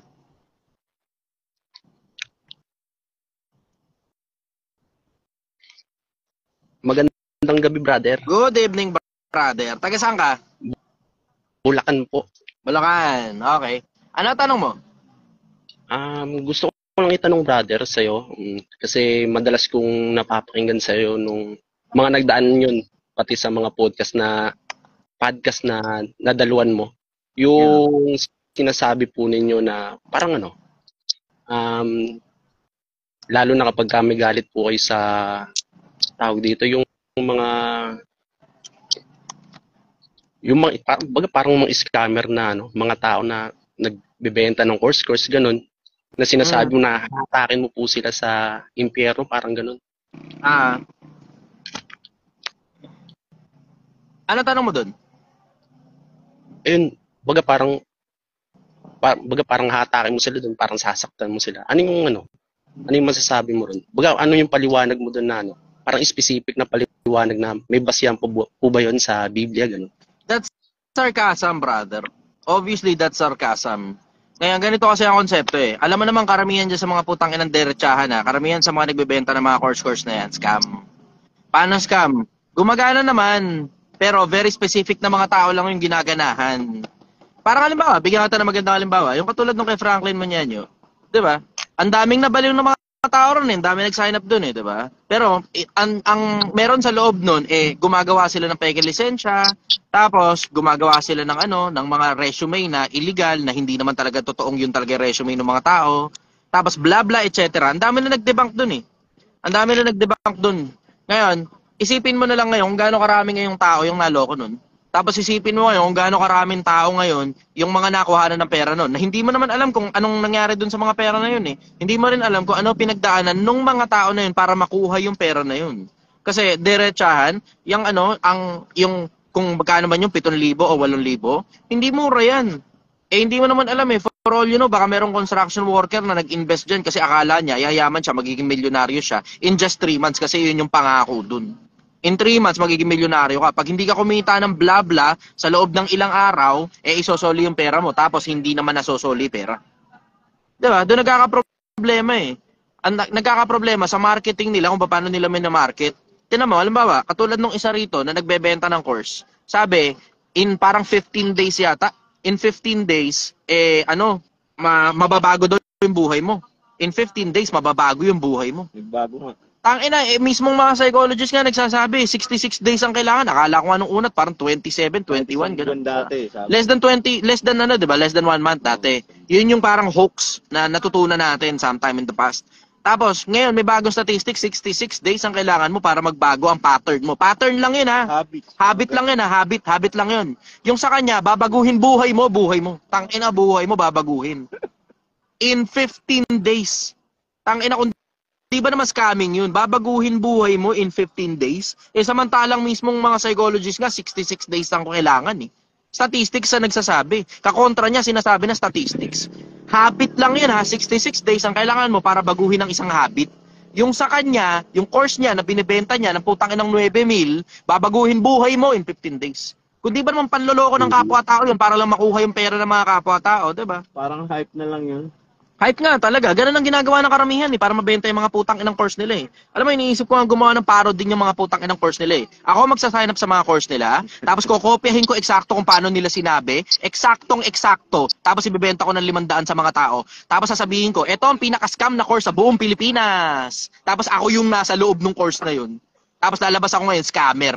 Ganun gagawin ko. Tapos lahat ng mga pinagagawa nila doon sa loob ng course na yun, na nagbebenta ng putang ng peking lisensya, ng resume na falsifikado, ng babaguhin ang buhay mo in 15 days, lahat ilalabas ko yun sa social media. Tapos 500 pesos lang para makasign up ka. Ako magsasalita. Kukopihin ko eksakto pati yung paraan nila ng pagsasalita. 500 pesos for your entertainment purposes. Ganun yun. Palalabasin ko na lang ngayon, entertainment purpose yun, hindi para matuto ka. Kasi yung mga tao, bobo tangina, nagsa-sign up sa mga ganung course, akala nila ikakamilyonaryo nila yung pag nag-sign up ka. Hindi, marami kasing gusto ng shortcut Ganyan nga ang problema. Ang daming tao gusto ng shortcut. Ang dami naman tao, akala nila may shortcut ang pagiging milyonaryo. Tangina, ang tinding disiplina na kailangan mo para maging milyonaryo ka, hindi ganun kadali yan. Hindi yan dahil lang nag-sign up ka, binigay mo yung 8,000 mo sa kung sino man putang inang scammer, bigla na lang, whoop, in 3 months, milyonaryo ka na. At hindi pesos, dollars. Putang ina. Kung ganun pala kadali yun, di sana pati mga Amerikano dyan na nag-sign up sa mga course na yan. Bakit? At ang ina mo, hindi ganun kadaling hindi ganun kadaling kumita ng $1 million, baka kala mo. That's fucking 55 million pesos. $1 million is equivalent to 56 million pesos. Convert mo na lang. Yung 1 milyong piso nga lang, napakahirap na Itong mga to, 3 buwan daw, magiging milyonaryo ka. Ulul ang puta! Tignan mo nga itong Project 1M ko, 3 buwan na to, sikat pa ako Sikat pa ako. Kung hindi panluloko ng kapwa yung ginagawa ng mga hayop na yan, kung ako nga ang sikat, 3 buwan, hindi kaya yung 1 milyon Yang pa kayang mga isipin mo yung mga utak toge na mga nag-sign up dyan sa mga palsipikadong course nila, kaya mong gawing milyonaryo yung mga utak toge? Tangina, ang Diyos nga, hindi kayang payamanin lahat ng tao Ikaw lahat ng mag-sign up sa'yo, kaya yung yumaman? Tangina mo naman kung di ba naman panluloko ng kapwa-tao yan? Kaya nga sabi ko, since ako rin lang naman masamang tao at malamang papunta rin lang naman ako ng impyerno, magkikita-kita talaga kami sa impyerno dyan sa mga hayop na yan. Magkikita-kita kami yan, sigurado. Yun ang ngayon ang ibig ko sabihin sa'yo. That's a form of sarcasm. That is a form of sarcasm na kung sakali man nasa impyerno ako papunta, ganun talaga eksakto gagawin ko. Ganun talaga eksakto. Kasi parang Nakuha mo, brother? Yeah.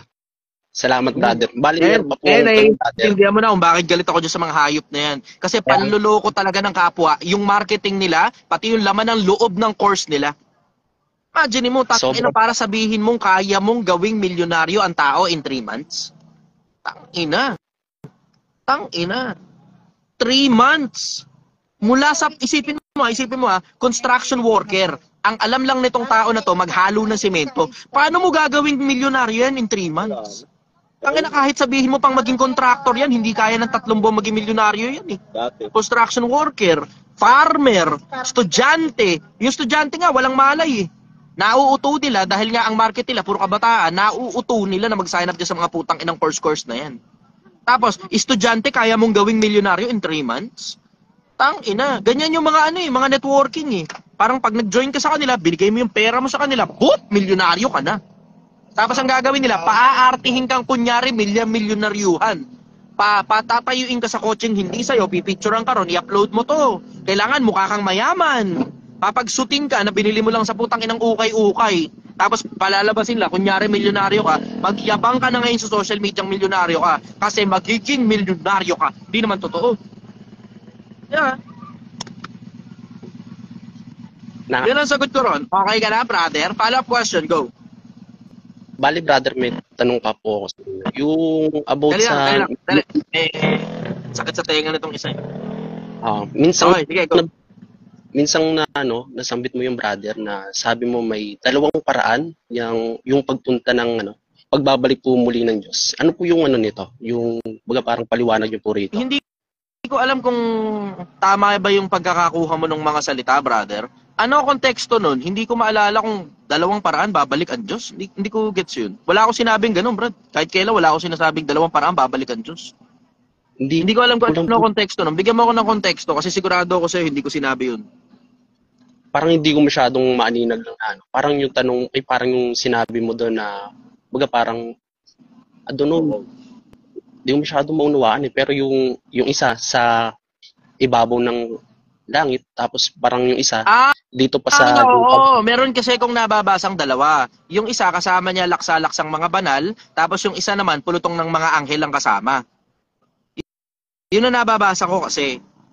Isang lang yun, isang hanay lang yun, isang diretso. Pero yung mga kasama, magkaiba. Meron ka mababasa ng 2 ganun kay Kristo, yung pagbabalik ni Kristo. Yung isa, puro mga anghel yung kasama, tapos yung isa naman, puro mga banal na tao yung kasama. Yun kayang mga banal sa lupa po yun, magkikita-kita parang ganun, brother. Ang sabi sa Biblia, aagawin, tapos magkikita-kita sila sa alapaap. Yung nasa 2 Tesalonica, Kapitulo 4. Aagawin daw. Tapos, dali lang, may maingay na motor na naman eh. Umaatungal yung motor na naman. Sakit sa teg. Pagramdam talaga nila, kinakahaba ng titi nila yung pagdalagay ng ganyang klase ng tambucho. No? Sakit sa tenga. Kung gusto mong magtunog big bike yung motor mo, bumili ka na lang ng big bike. Pero hindi yung lalakihan mo yung tambucho, tapos nakakabulahaw ka ng kapitbahay na parang wala kang pakialam sa mga natutulog. Mga tao talaga. Sarili lang talaga iniisip eh. Sarili lang iniisip. Yun, so, ulit yung tanong, nawala ako, nag-visit ako sa putang inang yun eh. Ano nga ulit tanong mo? Yun nga, brother, parang yung magkikita, parang dadalhin sa langit. Magkikita-kita sila. Hindi pa dadalhin sa langit yun. Ang nakasulat sa Biblia, mag-aari ng 1,000 taon. So magkikita-kita sila sa alapaap, tapos may mga agawin. Yun na ngayon, ang tawag ng mga parang born again yata yun. Ang tawag nila doon rapture. Although wala naman ako nababasang rapture sa Biblia, yung salitang rapture, walang ganun sa Biblia. Pero ang meron, aagawin. Yeah. Yun ang nakasulat sa Biblia, aagawin. Hindi ko na, brother. Yun yung mga buhay pa. Yung mga buhay pa. Tapos yung mga patay na mga banal kay Kristo, bubuhayin uli. Yun. Yung una. Yun. Yun nga yun. Yung pangalawa, yun yung mapupunta sa dagat-dagatang apoy para saan? Not necessarily. Not necessarily. Kasi yung sa una, alam mo, bihira ka nagdi-discuss nito sa internet kasi halos wala naman nagbabasa ng Biblia. Yung sa una, puro mga banal ni Kristo. Nandito ngayon sa lupa, hahatol 1,000 taon. Tapos yung dun sa pangalawa naman, bubuhayin lahat. Lahat bubuhayin. Hindi naman automatic na dahil binuhay ka ulit dun sa pangalawang pagkabuhay, automatic masama ka na kagad eh. Hindi ganun. Kasi may mga tao, hindi siya considered na banal. Diba? Let's put that into context. May mga tao considered hindi banal, pero hindi rin naman masamang tao. Ano ba ibig sabihin ng banal? Gumagawa ng kabanalan. E paano ka makakagawa ng kabanalan kung hindi mo naman alam kung ano yung kabanalan? Alam mo, nakatira ka sa bundok, wala ka malay sa Biblia, wala ka malay sa Quran. Basta mabuting tao ka lang, pero hindi ka banal. Diba? Parang sila Wangod. Palagay mo ba yung mga yan naaaralan ng ano? May sarili silang relihiyon. Diba? Yung mga yan, sila Wangod, yung lahi nila, nauna pa yung mga yan kaysa sa ano eh. Nauna pa yung mga yan kaysa sa Kristyanismo. In case hindi nyo alam, sila Wangod, yung lahi nila, na sila rin yung gumawa ng rice terraces, diba? Yung mga, anong tawag dito? Igorot? Igorot ba sila? Sila Wangod? Butbut? Kasing tanda ba ng mga igorot yung mga butbut? Oo. Pare-pareho lang yung mga hindi sila nasakop ng kahit anong civilization. Yun na mismo. So, isang grupo sila. In case hindi nyo alam, ito, just for everyone's information, yung rice terraces, 2,000 taon na yan. So, habang ginagawa yung rice terraces dyan sa Banawe, etong mga panahon nila Kristo, sila Kristo naman nangangaral sa Israel. So, ngayon, etong mga tao na to, hindi mo naman makukonsider na banal kasi wala naman silang malay sa kabanalan eh. Pero di mo rin naman sila makukonsider na masamang tao kasi hindi naman automatic na pag hindi ka banal eh, hindi masamang tao ka na agad. Hindi ganun. Diba? So, ganun yung konsepto doon sa pangalawang pagkabuhay na maguli. Hindi yun automatic na dahil yung mga pangalawang pagkabuhay na maguli, napunta sila sa pangalawang pagkabuhay, automatic masama na kagad, tapos papuntang impyerno na kagad. Hindi ganun. So, yun ang sagot ko ron. Okay ka na? Mukhang regular ka nakikinig sa akin, ha? Yun, salamat, brother, sa mga kasagutan. Bali, gusto ko lang mag-iwan ng words na napulot ko rin sa inyo na Pilipinas, make your future so bright that you all forget in the past. Yun. Salamat, brother. Salamat, brother. Na-appreciate kita. Ang taba ng utak mo. Swerte. Swerte ka. Swerte. Okay, sige. Jan Sandan. Akit daw to, Jan Sandan. Ganda rin, ha? Fairness, ha? Pero bumaba. Kasi nag-uwi. Ganun talaga sa negosyo. Kasama yan. Jan Sandan. Ang bagal. Teka, ulitin ko. Last na, Jan Sandan. Adding na.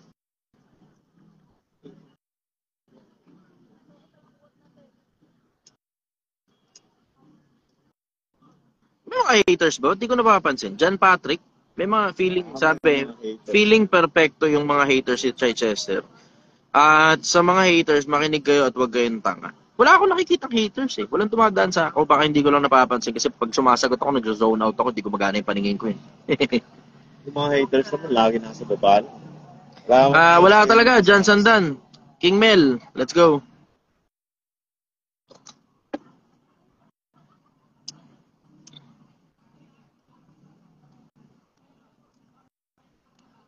Pumunta rito yung kaibigan ko, si Miguel. Papicture sa'yo ng nakaraan. King Mel, taga-saan ka, brother? Idol! Punta rin King Mel. Baliches. Okay. Ayos. Idol! Oh. General Santos, Idol! Jensan. Puta na, layo pala. Jensan. Putang ina ka, Idol! Kanina pa ako pakyat. Tumin sa'yo. Ayos. Sige. O, go. Balata mo. Anong tanong mo? Idol! Matagal na akong viewers pa, Idol. Salamat. Sige, brother. Anong tanong mo? Tanong ko lang, Idol, yung... ano yun? Kalimutan ko lang itatanong ko sa'yo. Sandali lang, Idol, lang. Isipin ko muna. Tanong ko lang yung nakalimutan ko tuloy tatanong ko. Parang ako, nakalimutan ko yung tanong. Katagal-tagal naghintay na makakyat sa live mo, ngayon pa lang, for the first time. Ayos. Congrats. Napakabira lang kasi magpakit ako sa live pero mukhang magiging madalas ito kasi wala si Gail, naka-indefinite leave si Gail eh. Pahinga muna siya sandali. Tanong lang, Idol, yung mga ibang mga negosyante na medyo tagilid na ang negosyo, ano bang ma-advise mo sa kanila na pwede ba silang mag-utang na ibayad na lang nila sa ang kalakaran, Idol, mangutang para lang ibayad sa utang o maghinto na lang sila sa kanilang negosyo? Totoo. Ganito, sakto yung tanong mo. Generally, generally, ang isinasagot ko sa mga tao, wag sila mangutang pagpalugi. Generally, pagpalugi, wag kayo mangutang. Bakit? Babaon nyo lang yung sarili nyo sa utang, malulugi rin naman eh. Diba? Pero may mga pagkakataon kasi nagdidip ang merkado. Pag bumababa ang merkado, nakadepende ngayon. Kung halimbawa, off-peak season yan, natsambahan ka nga lang talaga na wala ka talagang pera. Diba? Pagka ganon, yun pwede mong ipangutang kahit nalulugi ka. Nakadepende kasi yan kung kabisado mo ang merkado eh. Magkakaproblema ka dyan pagka, alam ba, katulad ko, diba? Hindi ko kabisado ang merkado eh. Basta alam ko lang, may fanbase ako. Pero kayo yun nga ang dahilan kung ba't nagtanong ako sa sobrang daming mga tao sa social media kung talaga bang normal sa kanila tong nangyayari ngayon. Ngayon, ang sinasabi ng mga tao, may mga iba, majority actually ang nagsasabi, na normal daw pala, pagpasok pa lang ng December hanggang December 25, matumal ang mga kainan. Mula December 1 hanggang December 25, matumal. Matumal din dito sa akin. Yun. Tiyan mo, mukhang all throughout naman eh. Tapos mula daw December 26 hanggang katapusan ng February, sobrang lakas naman. Kasi yun yung sinasabi ng mga tao. Ngayon, kasi maraming mga ngayon, party. Oo, yun nga rin yung sinasabi ng mga tao. Ngayon, ang karamihan ng audience ko kasi, I will say, consumer, hindi negosyante.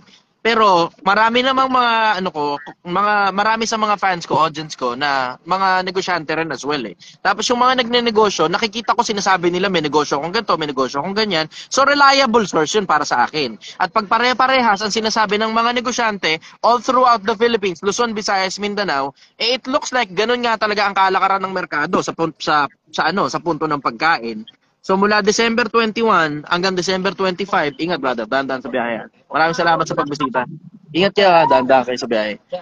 December 1 hanggang December 25, makunat ang merkado. Mula December 26 hanggang February, malakas daw ang merkado. So kapag kakabisado mo na yung merkado, yun pwede kang umutang pag nabiting ka ng pondo.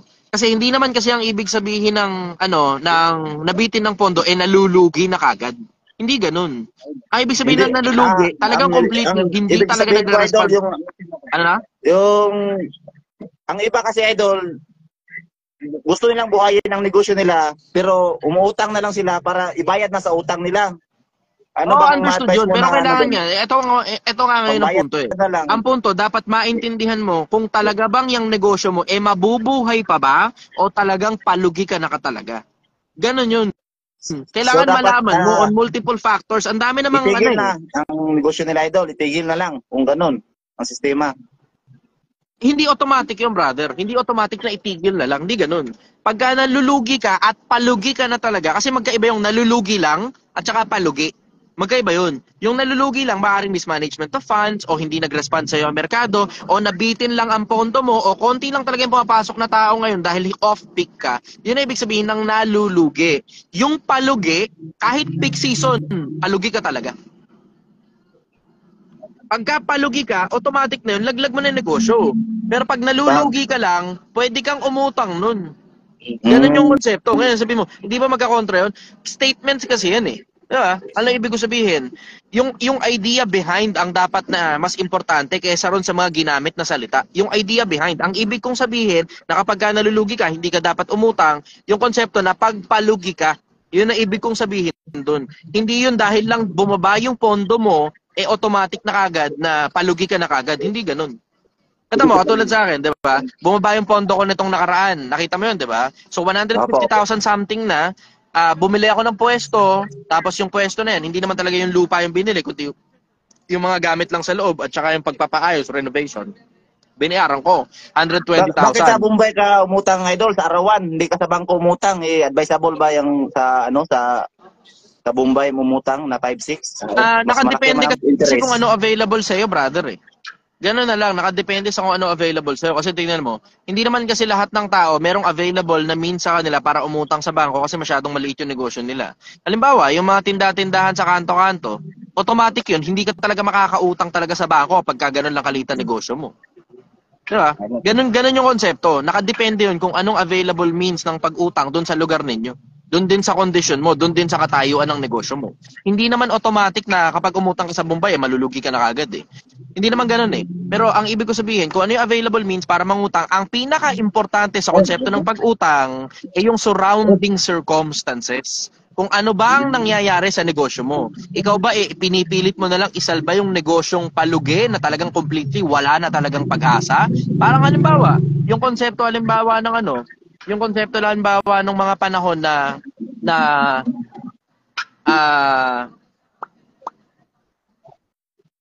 etong panahon ng kotse versus panahon ng mga kabayo. Sobrang dami mong kabayo, nilalabanan mo ngayon yung merkado, naglabas na ng kotse, tapos dahil may kotse na, alam mong palugi na yung industriya ng kabayo. Ipinipilit mo pa rin, napakainin pa rin yung mga kabayo mo ng pagkaing binibili mo, kahit meron ng kotse at mas tinatangkilik na ng mga tao yung kotse. Ganun yung konsepto eh. Halimbawa, itong konsepto ng, di ba yung jeep? Yung tungkol sa modernization ng jeep? Nakikita mo ngayon dyan na merong trouble. Bakit? Kasi merong imminent danger dun sa buong industriya ng jeep na yung lumang jeep na katulad nung Saraw dati, ipinipilit mo pa rin ipangutang yung mismong negosyo mo na alam mo naman ang pinapalitan naman na yung mga jeep. Tapos unti-unti kada prangkisa nawawala na. Yun yung yun yung konsepto. Ang konsepto, hindi mo pwedeng labanan ng merkado. Pag ang merkado against sa'yo, malulugi ka talaga dyan kahit ano pa gawin mo. Kahit ano pang utang ang gawin mo. Pag against sa'yo ang merkado.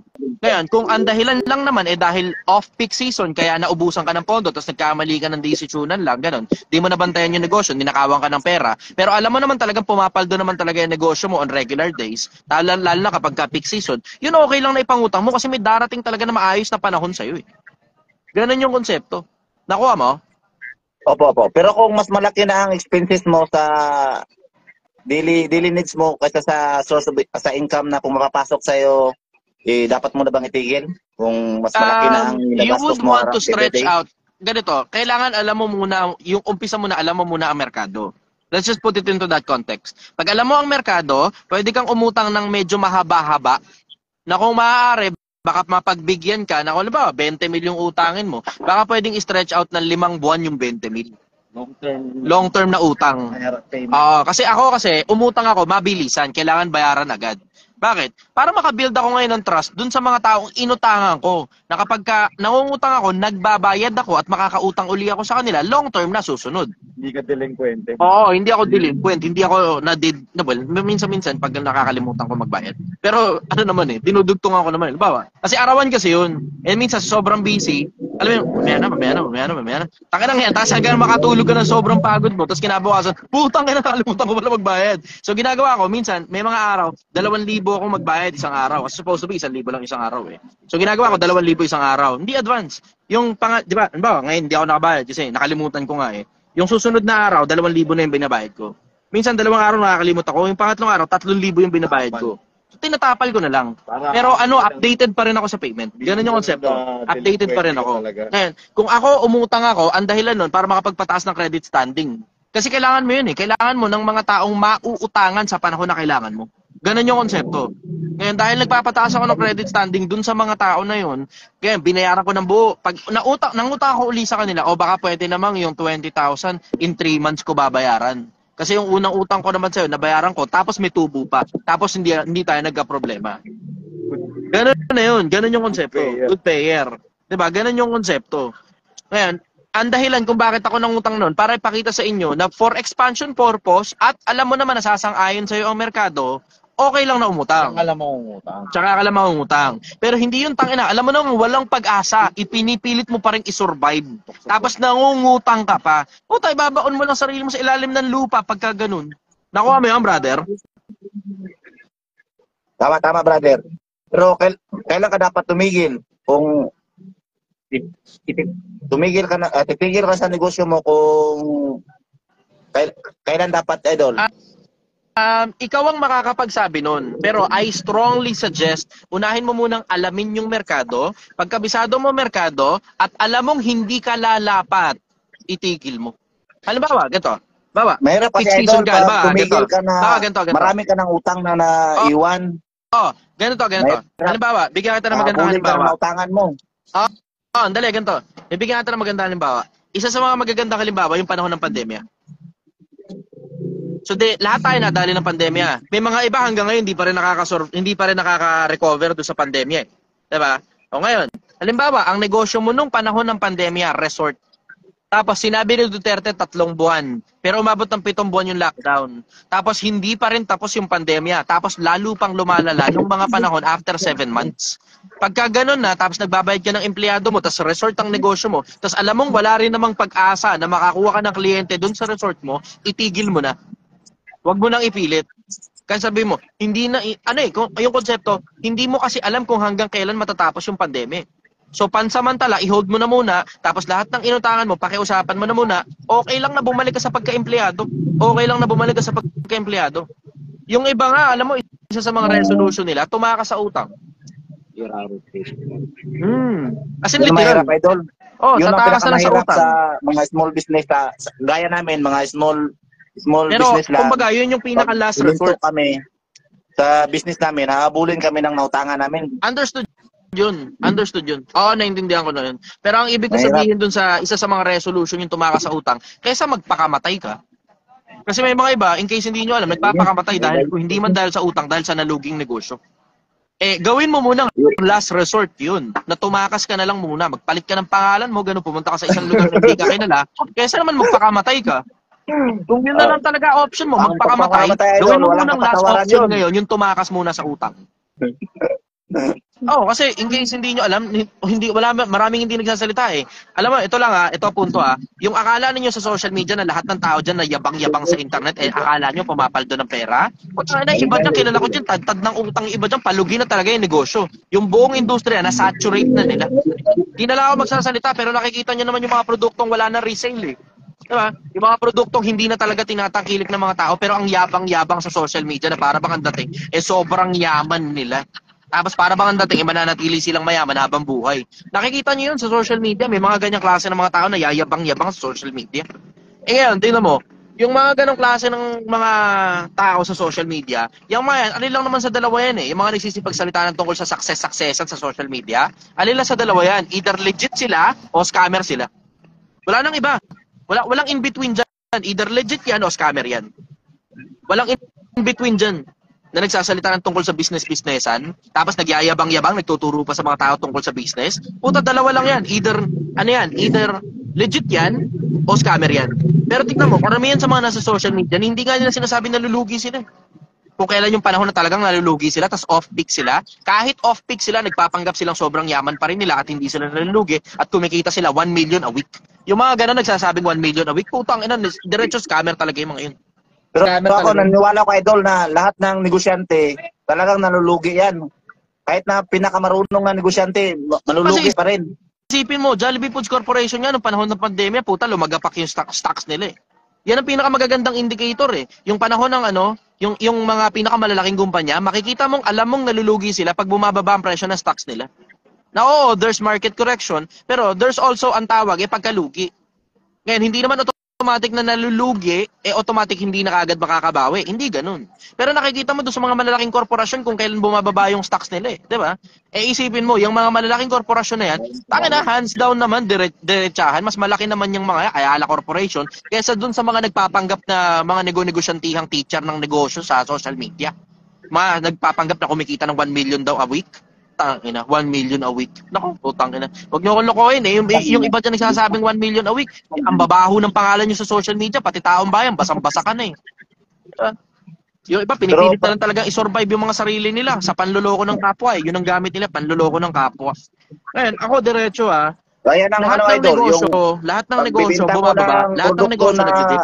Hindi naman mapapakinabangan ng mga customer mo. Kaya ng lahat ng negosyo, brother, nagdidip. Lahat ng negosyo bumababa. Ngayon, it's just a matter of just being honest. Diba? Kung nagtuturo ko sa mga tao, dapat maging honest ka. Na ako ngayon, bumababa. Kaya nga, tingnan mo, diretso sinasabi ko sa mga tao na nakaraan, ang headline ko doon, kung nakita mo yung pinost ko, nalulugi yung negosyo.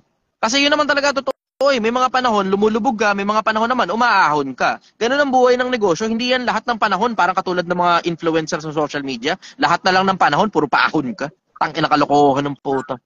Kalokohan ng putang ina. Panloloko na lang ng kapwa yung ginagawa ng mga ibang ano dyan, influencer dyan na nagbi-business sa social media. Yun, totohanan lang, diretsahan lang. Ngayon, teka muna, may follow-up question ka pa? Idol, tanong ko lang idol, anong masuggest mo sa mga gusto magnegosyo na walang kapital?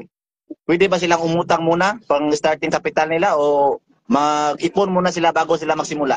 Kung hindi ka nakakaipon gamit yung sweldo mo, huwag ka nang umasang makakaipon ka gamit yung utang. Lalo na kung first timer ka sa pagnenegosyo, diretsahan lang, halos walang negosyo na first time ka lang nagnegosyo, pumaldo ka agad. Halos walang ganun. Yung mga iba dyan, sinuwerte, tsumamba. O talagang sobrang tindi lang talaga nila. Pero ang kasunod nun, pag nagyabang na sila, lalagapak na yung mga yan. Mag-abang kayo, marami sa social media lalagapak. Na nga, may mga lumalagapak na nga. Nakita nyo naman sila Neri, di ba? Sina Neri, at saka yung iba pang kinasuhan, tapos ngayon may warrant of arrest na. Tapos et cetera. Ang dami niyan. Ang dami niyan. At dadami pa lalo yan. Sila Yexel, sila Christian Gaza, di ba? Nakita nyo naman yung mga yan eh. Ngayon, yun na mismo yun. Ayun, hindi ko sinasuggest na umutang. Hindi ko nga sinasuggest magpa-invest eh. Hindi ko sinasuggest magpa-invest, hindi ko sinasuggest mangutang. Kailangan mo munang kunin yung disiplina muna ng pag-iipon. Magsimula ka muna sa konti. Kasi yung tapat sa konti, tapat din sa marami. And ano ibig sabihin? Kung doon pa nga lang sa pag-empleyado, di ka makaipon. What more pag nagnegosyo ka? Huwag mong lokohin sarili mo, magkukunyari ka nakakaipon. Tapos, ang pera mo galing sa utang, putang ina, that's stupidity. Ang hindi mo gugustuhin, yung kauna-una ang negosyo mo, inutang mo yung pera, lumagapak, ngayon tagapagbayad ka ngayon ng utang. Tanginang yun. Mas mahirap umahon kapag ka ganun. Unahin mo na munang maghanap buhay ng ordinaryong hanap buhay, tapos ang kasunod nun, mag-iipon ka. Pag nakakaipon ka na, yung inipon mo ngayon, yun ang isugal mo sa negosyo. Ngayon, matututo ka ron. Oo, babagsak ka ron. Pero ang dami mong natutunan, tas ang pinakamasarap na parte doon, sarili mo lang pondo yung ginastos mo. Wala kang utang kahit kanino. Pwede ka ngayon ulit bumalik sa pagka-empleyado. Ayos, no? Walang nagsasalita ng ganyan sa social media. Tangina, lahat na lang sila pinapagpanggap na mag-business lahat ng tao eh. Paano? Lahat sila, yung ibang mga negosyo nila, diretsahan lang, mag-franchise ka sa akin, ang interest nila, yung kita nila lang gagaling sa franchising fee. Hindi naman talaga galing sa pagbebenta ng produkto. Yung iba galing sa reseller fee. Hindi galing sa pagbebenta ng produkto. Ang iba kasi, nagdadahilan ng idol kasi walang kapital pero may panganda naman sa mga special occasion. Kung yung ginamit nila sa panganda hindi, sa pag ganun, diretso. Ginamit nila sa negosyo sana. Kung ganun, kung ganun ang sistema ng isang tao, alam mong walang pag-aasa sa negosyo yan. Kaya sa akin yung mga ganong klaseng nagdadahilan, sabihin ko lang diretso, hindi ka pa nga marunong mag-ipon eh. Hindi mo nga alam kung ano yung mga kailangan at saka hindi kailangan eh. Hindi mo alam kung ano pinagkaiba ng wants at saka needs. Hindi ka pa pwedeng magnegosyo pagka ganyan ka. Ganun. Kung hindi ka nakakaipon sa ordinaryong pag-eempleyado, wala kang pag-asang makaipon pagka nagnegosyo ka. 'Yun ang sagot ko ron. Okay na? Idol. Salamat idol. Marami pang naghihintay na pero bukas babalik ako. Okay. Yeah. Kita kits, brother. Salamat. Galingan mo diyan. Bye-bye. Sige idol. Okay, ayos. Okay, next. Jan Sandan. O, tingnan natin kung aakit na to sa live. Pag hindi ka pa rin umakit sa live, pasensya na. Adding ka na ha, adding ka na. Pag wala pa rin talaga, ibig sabihin niya may technical difficulty sa cellphone mo, baka gusto mong i-restart muna. Yon. Okay, Jan Sandan. Regular viewer ko to si Jan. At taga saan ka, brother?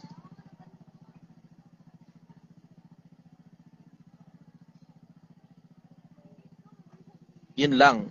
Wala. Ulit-ulit. Restart mo lang cellphone mo, brother. Ano ito? Plus 11. Ito nga, John Patrick. Natin si John Patrick. Okay, go. John Patrick, let's go. Ito kaya mo? Wala, negative. Okay. Jesse Obongin Jr. Panaginipan ko to eh, Jesse Obongin Jr. At saka si Nabs GL. Ako to, may technical difficulties ba kayo? Ayan, okay na. Jesse Obongin Jr. Oh, brother, taga-sang ka?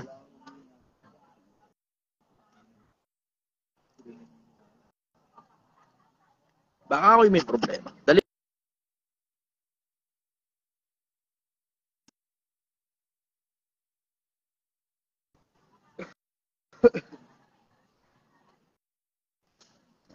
Hindi nila yung mga patungkol dito. Oh, your internet was restored. Oh, nawala. Sige, go. Jose Paulo Pascua. Okay, go. Add kita. Up connection failed. Isa pa. Jose Paulo Pascua. Malapit na lang pala kayo rito. Ito, Okay. okay na. 2 minutes. Adding si Jose Paulo Pascua. Sige lang, brother. Ikot-ikot lang muna kayo. Ako bahala rito.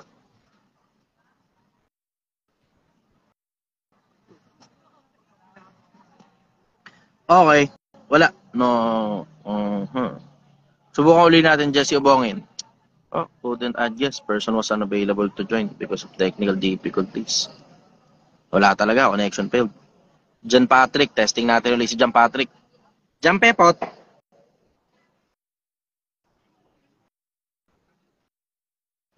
John Pepot. Negats. Okay. Sukara. Tignan natin to. Okay, sino gusto makita sa live? Go, comment lang kayo. Pinipindot ko yung comment ninyo eh. So, kailangan nyo talaga mag-comment. Gano'n na ba kahaba itong live na to? Hindi ko makita kung gaano kahaba yung live eh. Parang over-overdue na yata tayo. Wala talaga. Pagka inad ko kayo, confirm nyo na kagad para mabilis tayo. Yung iba inad, tapos ang dami pang etche-bureche eh. Ayan, ayos. Okay, brother, taga saan ka? Tulog. Quezon City, kuya. Quezon City. Okay. Ano tanong mo, brother? Ano ba yung mga yung mga may kakaya sa ang tanong ko. Nagloloko yung internet mo, brother. Wala akong maintindihan. Ulitin mo, nagloloko yung internet mo. Lapit ka lang muna sa kung saan may internet. Kung kailangan mo lumabas, labas ka muna. Oh, sige kuya, saglit lang. Ay, nako. Ay, nako. Lagi, nagbabike ako papunta dyan sa'yo. Nagloloko yung internet mo, brother. Sige, Wala, out na 30 muna. minutes na pala tayo. Yun lang, nawala ka.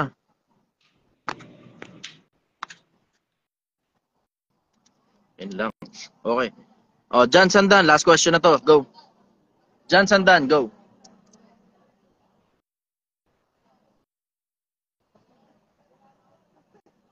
One hour 31 pala. Declined. Declined, John Sandan. Okay, kuha tayo na iba. John Patrick, go. Testing natin to si John Patrick. Declined. Switzerland, Sakura, go. Last question na to. Maris, Bila.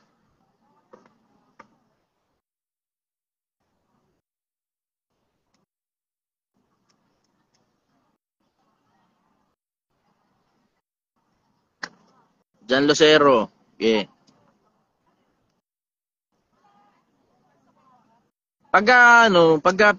Yan, okay, Jan Lucero. Sige, go. Taga saan ka, brother?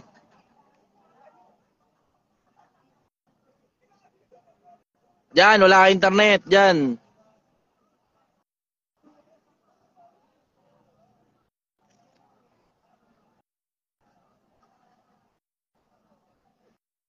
Yun lang, wala. Wala talaga. Change viewer tayo. Next. Jopel Bautista, go. Jopel Bautista. Jopel Bautista, 5, 4, 3, 2, 1. Oh, wala. Michael, okay, go. Akyat.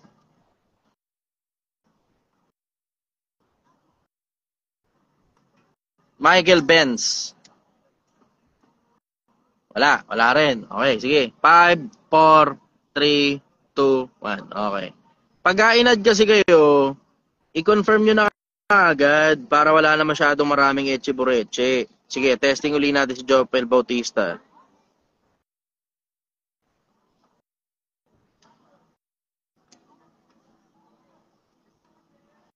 Maris. Ading.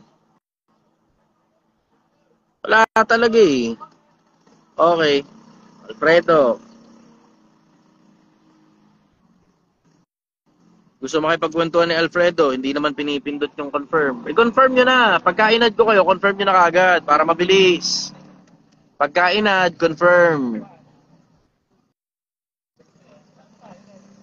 Wala. Joy Cyril. Okay, ge.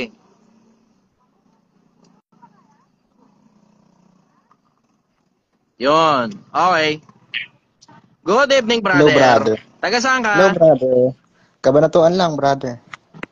Taga saan? Kabanatuan. Okay. Sige, ano tanong mo? Go. Ano lang, brother. Tatanong ko lang kung nasaan yun? Just pag nung hindi Lolo pa ko internet mo, nililisan. brother. Diskarte ka muna. Dali, re-restart muna ako internet. Baka sa akin yung diferensya.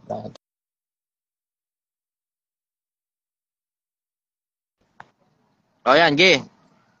Okay na. Ano tanong mo? Brother. Nawala ka na naman. Nako po, wala kang internet. Wait lang. Hello. Okay, no. Bye-bye. Bye ka, bye. Hello. Nawala ka. Hello, brother. Yan, Ako. okay na. Ano tanong mo? Ano, brother, tanong ko lang kung nasaan ba yung just nung wala pa yung Nako ano po, yung wala line. na namang internet. Sorry, next tayo. Walang internet. Try uli, o. Sige, Jan Sandan. Inadda kita, Jan Sandan. Wala talaga. Declined. Okay, o. Sige, wala na. Saan makikita yung confirm? Makikita mo yan dyan. Hindi ko alam kung nasaan kasi hindi ko pa nasubukan umakit sa sarili kong live eh. Alfredo, sige, go.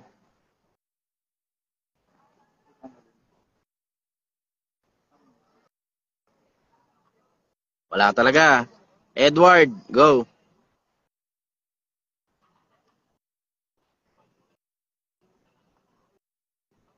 Yun, Edward. Okay. Yeah, brother. Taga saan ka? At taga ano po, Valenzuela. Valenzuela. Okay, sige. Ano tanong mo? Tanong ko lang po yung about po sa mga tao na bago-bago yung isip. Nagpuputol-putol ka, brother. Hindi ko maintindihan. About po sa mga nagbabago yung isip. Kasi meron pabago-bago yung isip. Ano tanong mo tungkol doon?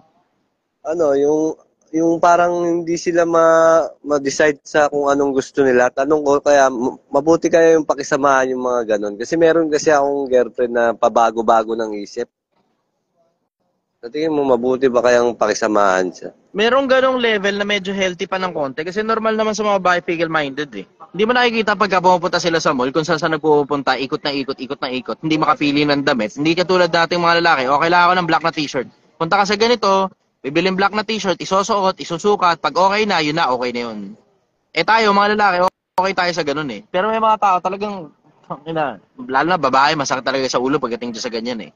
Pero pagka tungkol sa mga malalaking desisyonan, na tipong, alam mo yun, ikaw na dapat ang nagdidesisyon, pero ang nangyayari, pinakikailaman niya yung desisyon, tapos siya rin naman, hindi rin naman siya sigurado sa ginagawa niya. Pagka ganun, immature pa yan. Iano mo muna, palakihin mo muna, patandain mo muna. Maraming babae sa mundo, brother. There's fucking 8 billion of us, kalahati doon babae, kalahati doon lalaki.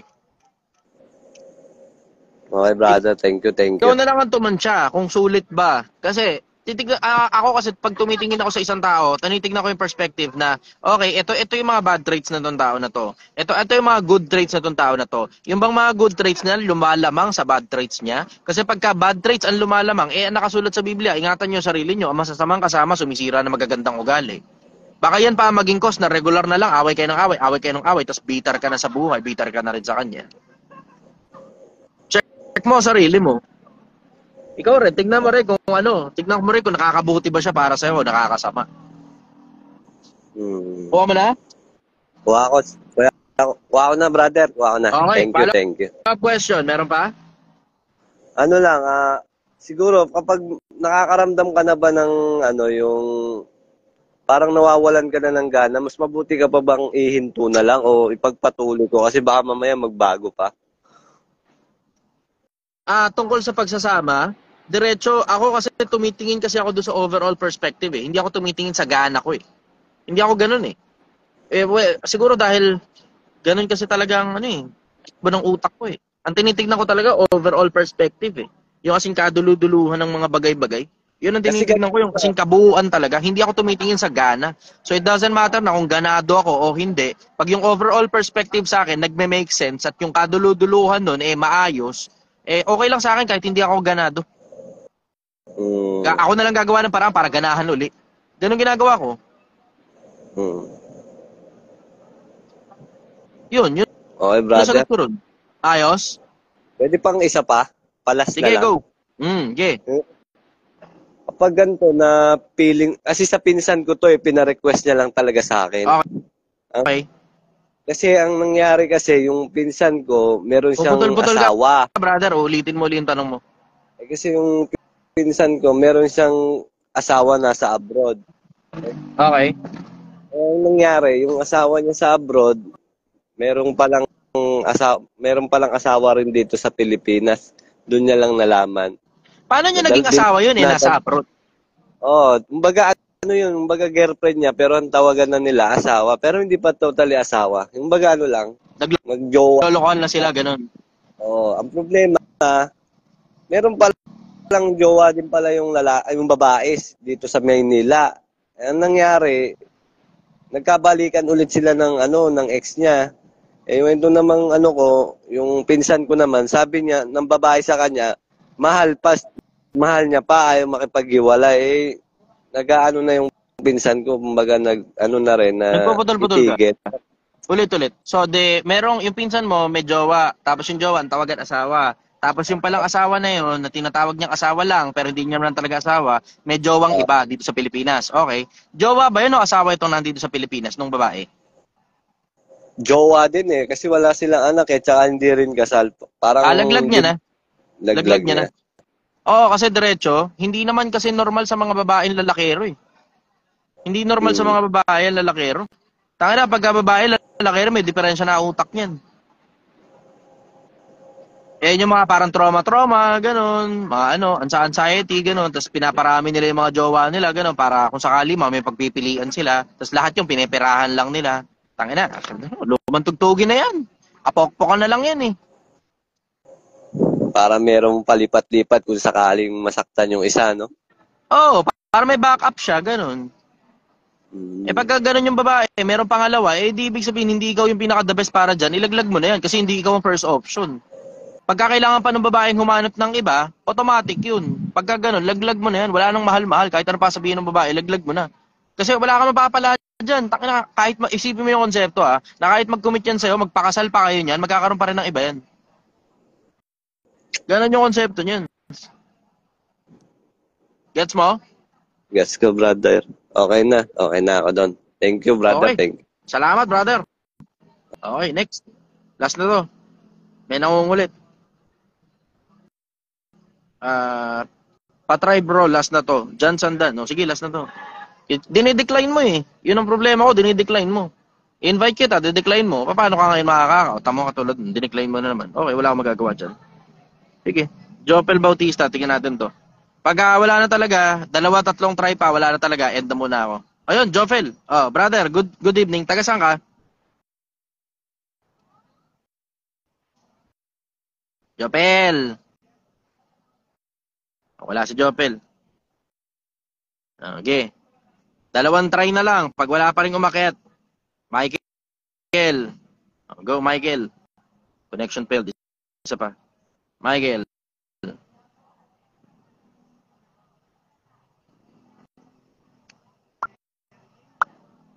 Wala. Michael.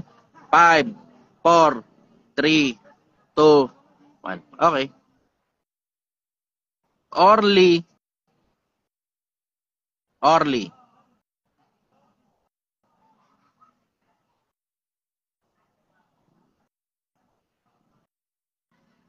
Wala. Okay. 5, 4, 3, 2. Okay, sige. Okay, magandang gabi sa inyo, Pilipinas. Hanggang dito na lang muna. Sana bukas gumagana na yung internet ko para kahit paano makapag-live naman ako doon sa medyo harap lang ng tindahan ko. Andito kasi ako sa overload ngayon. Tapos pakita ko lang sandali sa inyo yung tindahan. Ayan. Daming tao ngayon sa tindahan. As in, literal, sobrang dami talagang tao ngayon sa tindahan. Pero ngayon lang tsumamba ng ganito, siguro dahil Friday night nga. Baka sakaling medyo lumakas ngayon. Pagka hindi lumakas, hindi nga. O sige, magkita-kita tayo susunod. Magandang umaga sa inyo, Pilipinas. Mahal na mahal kita.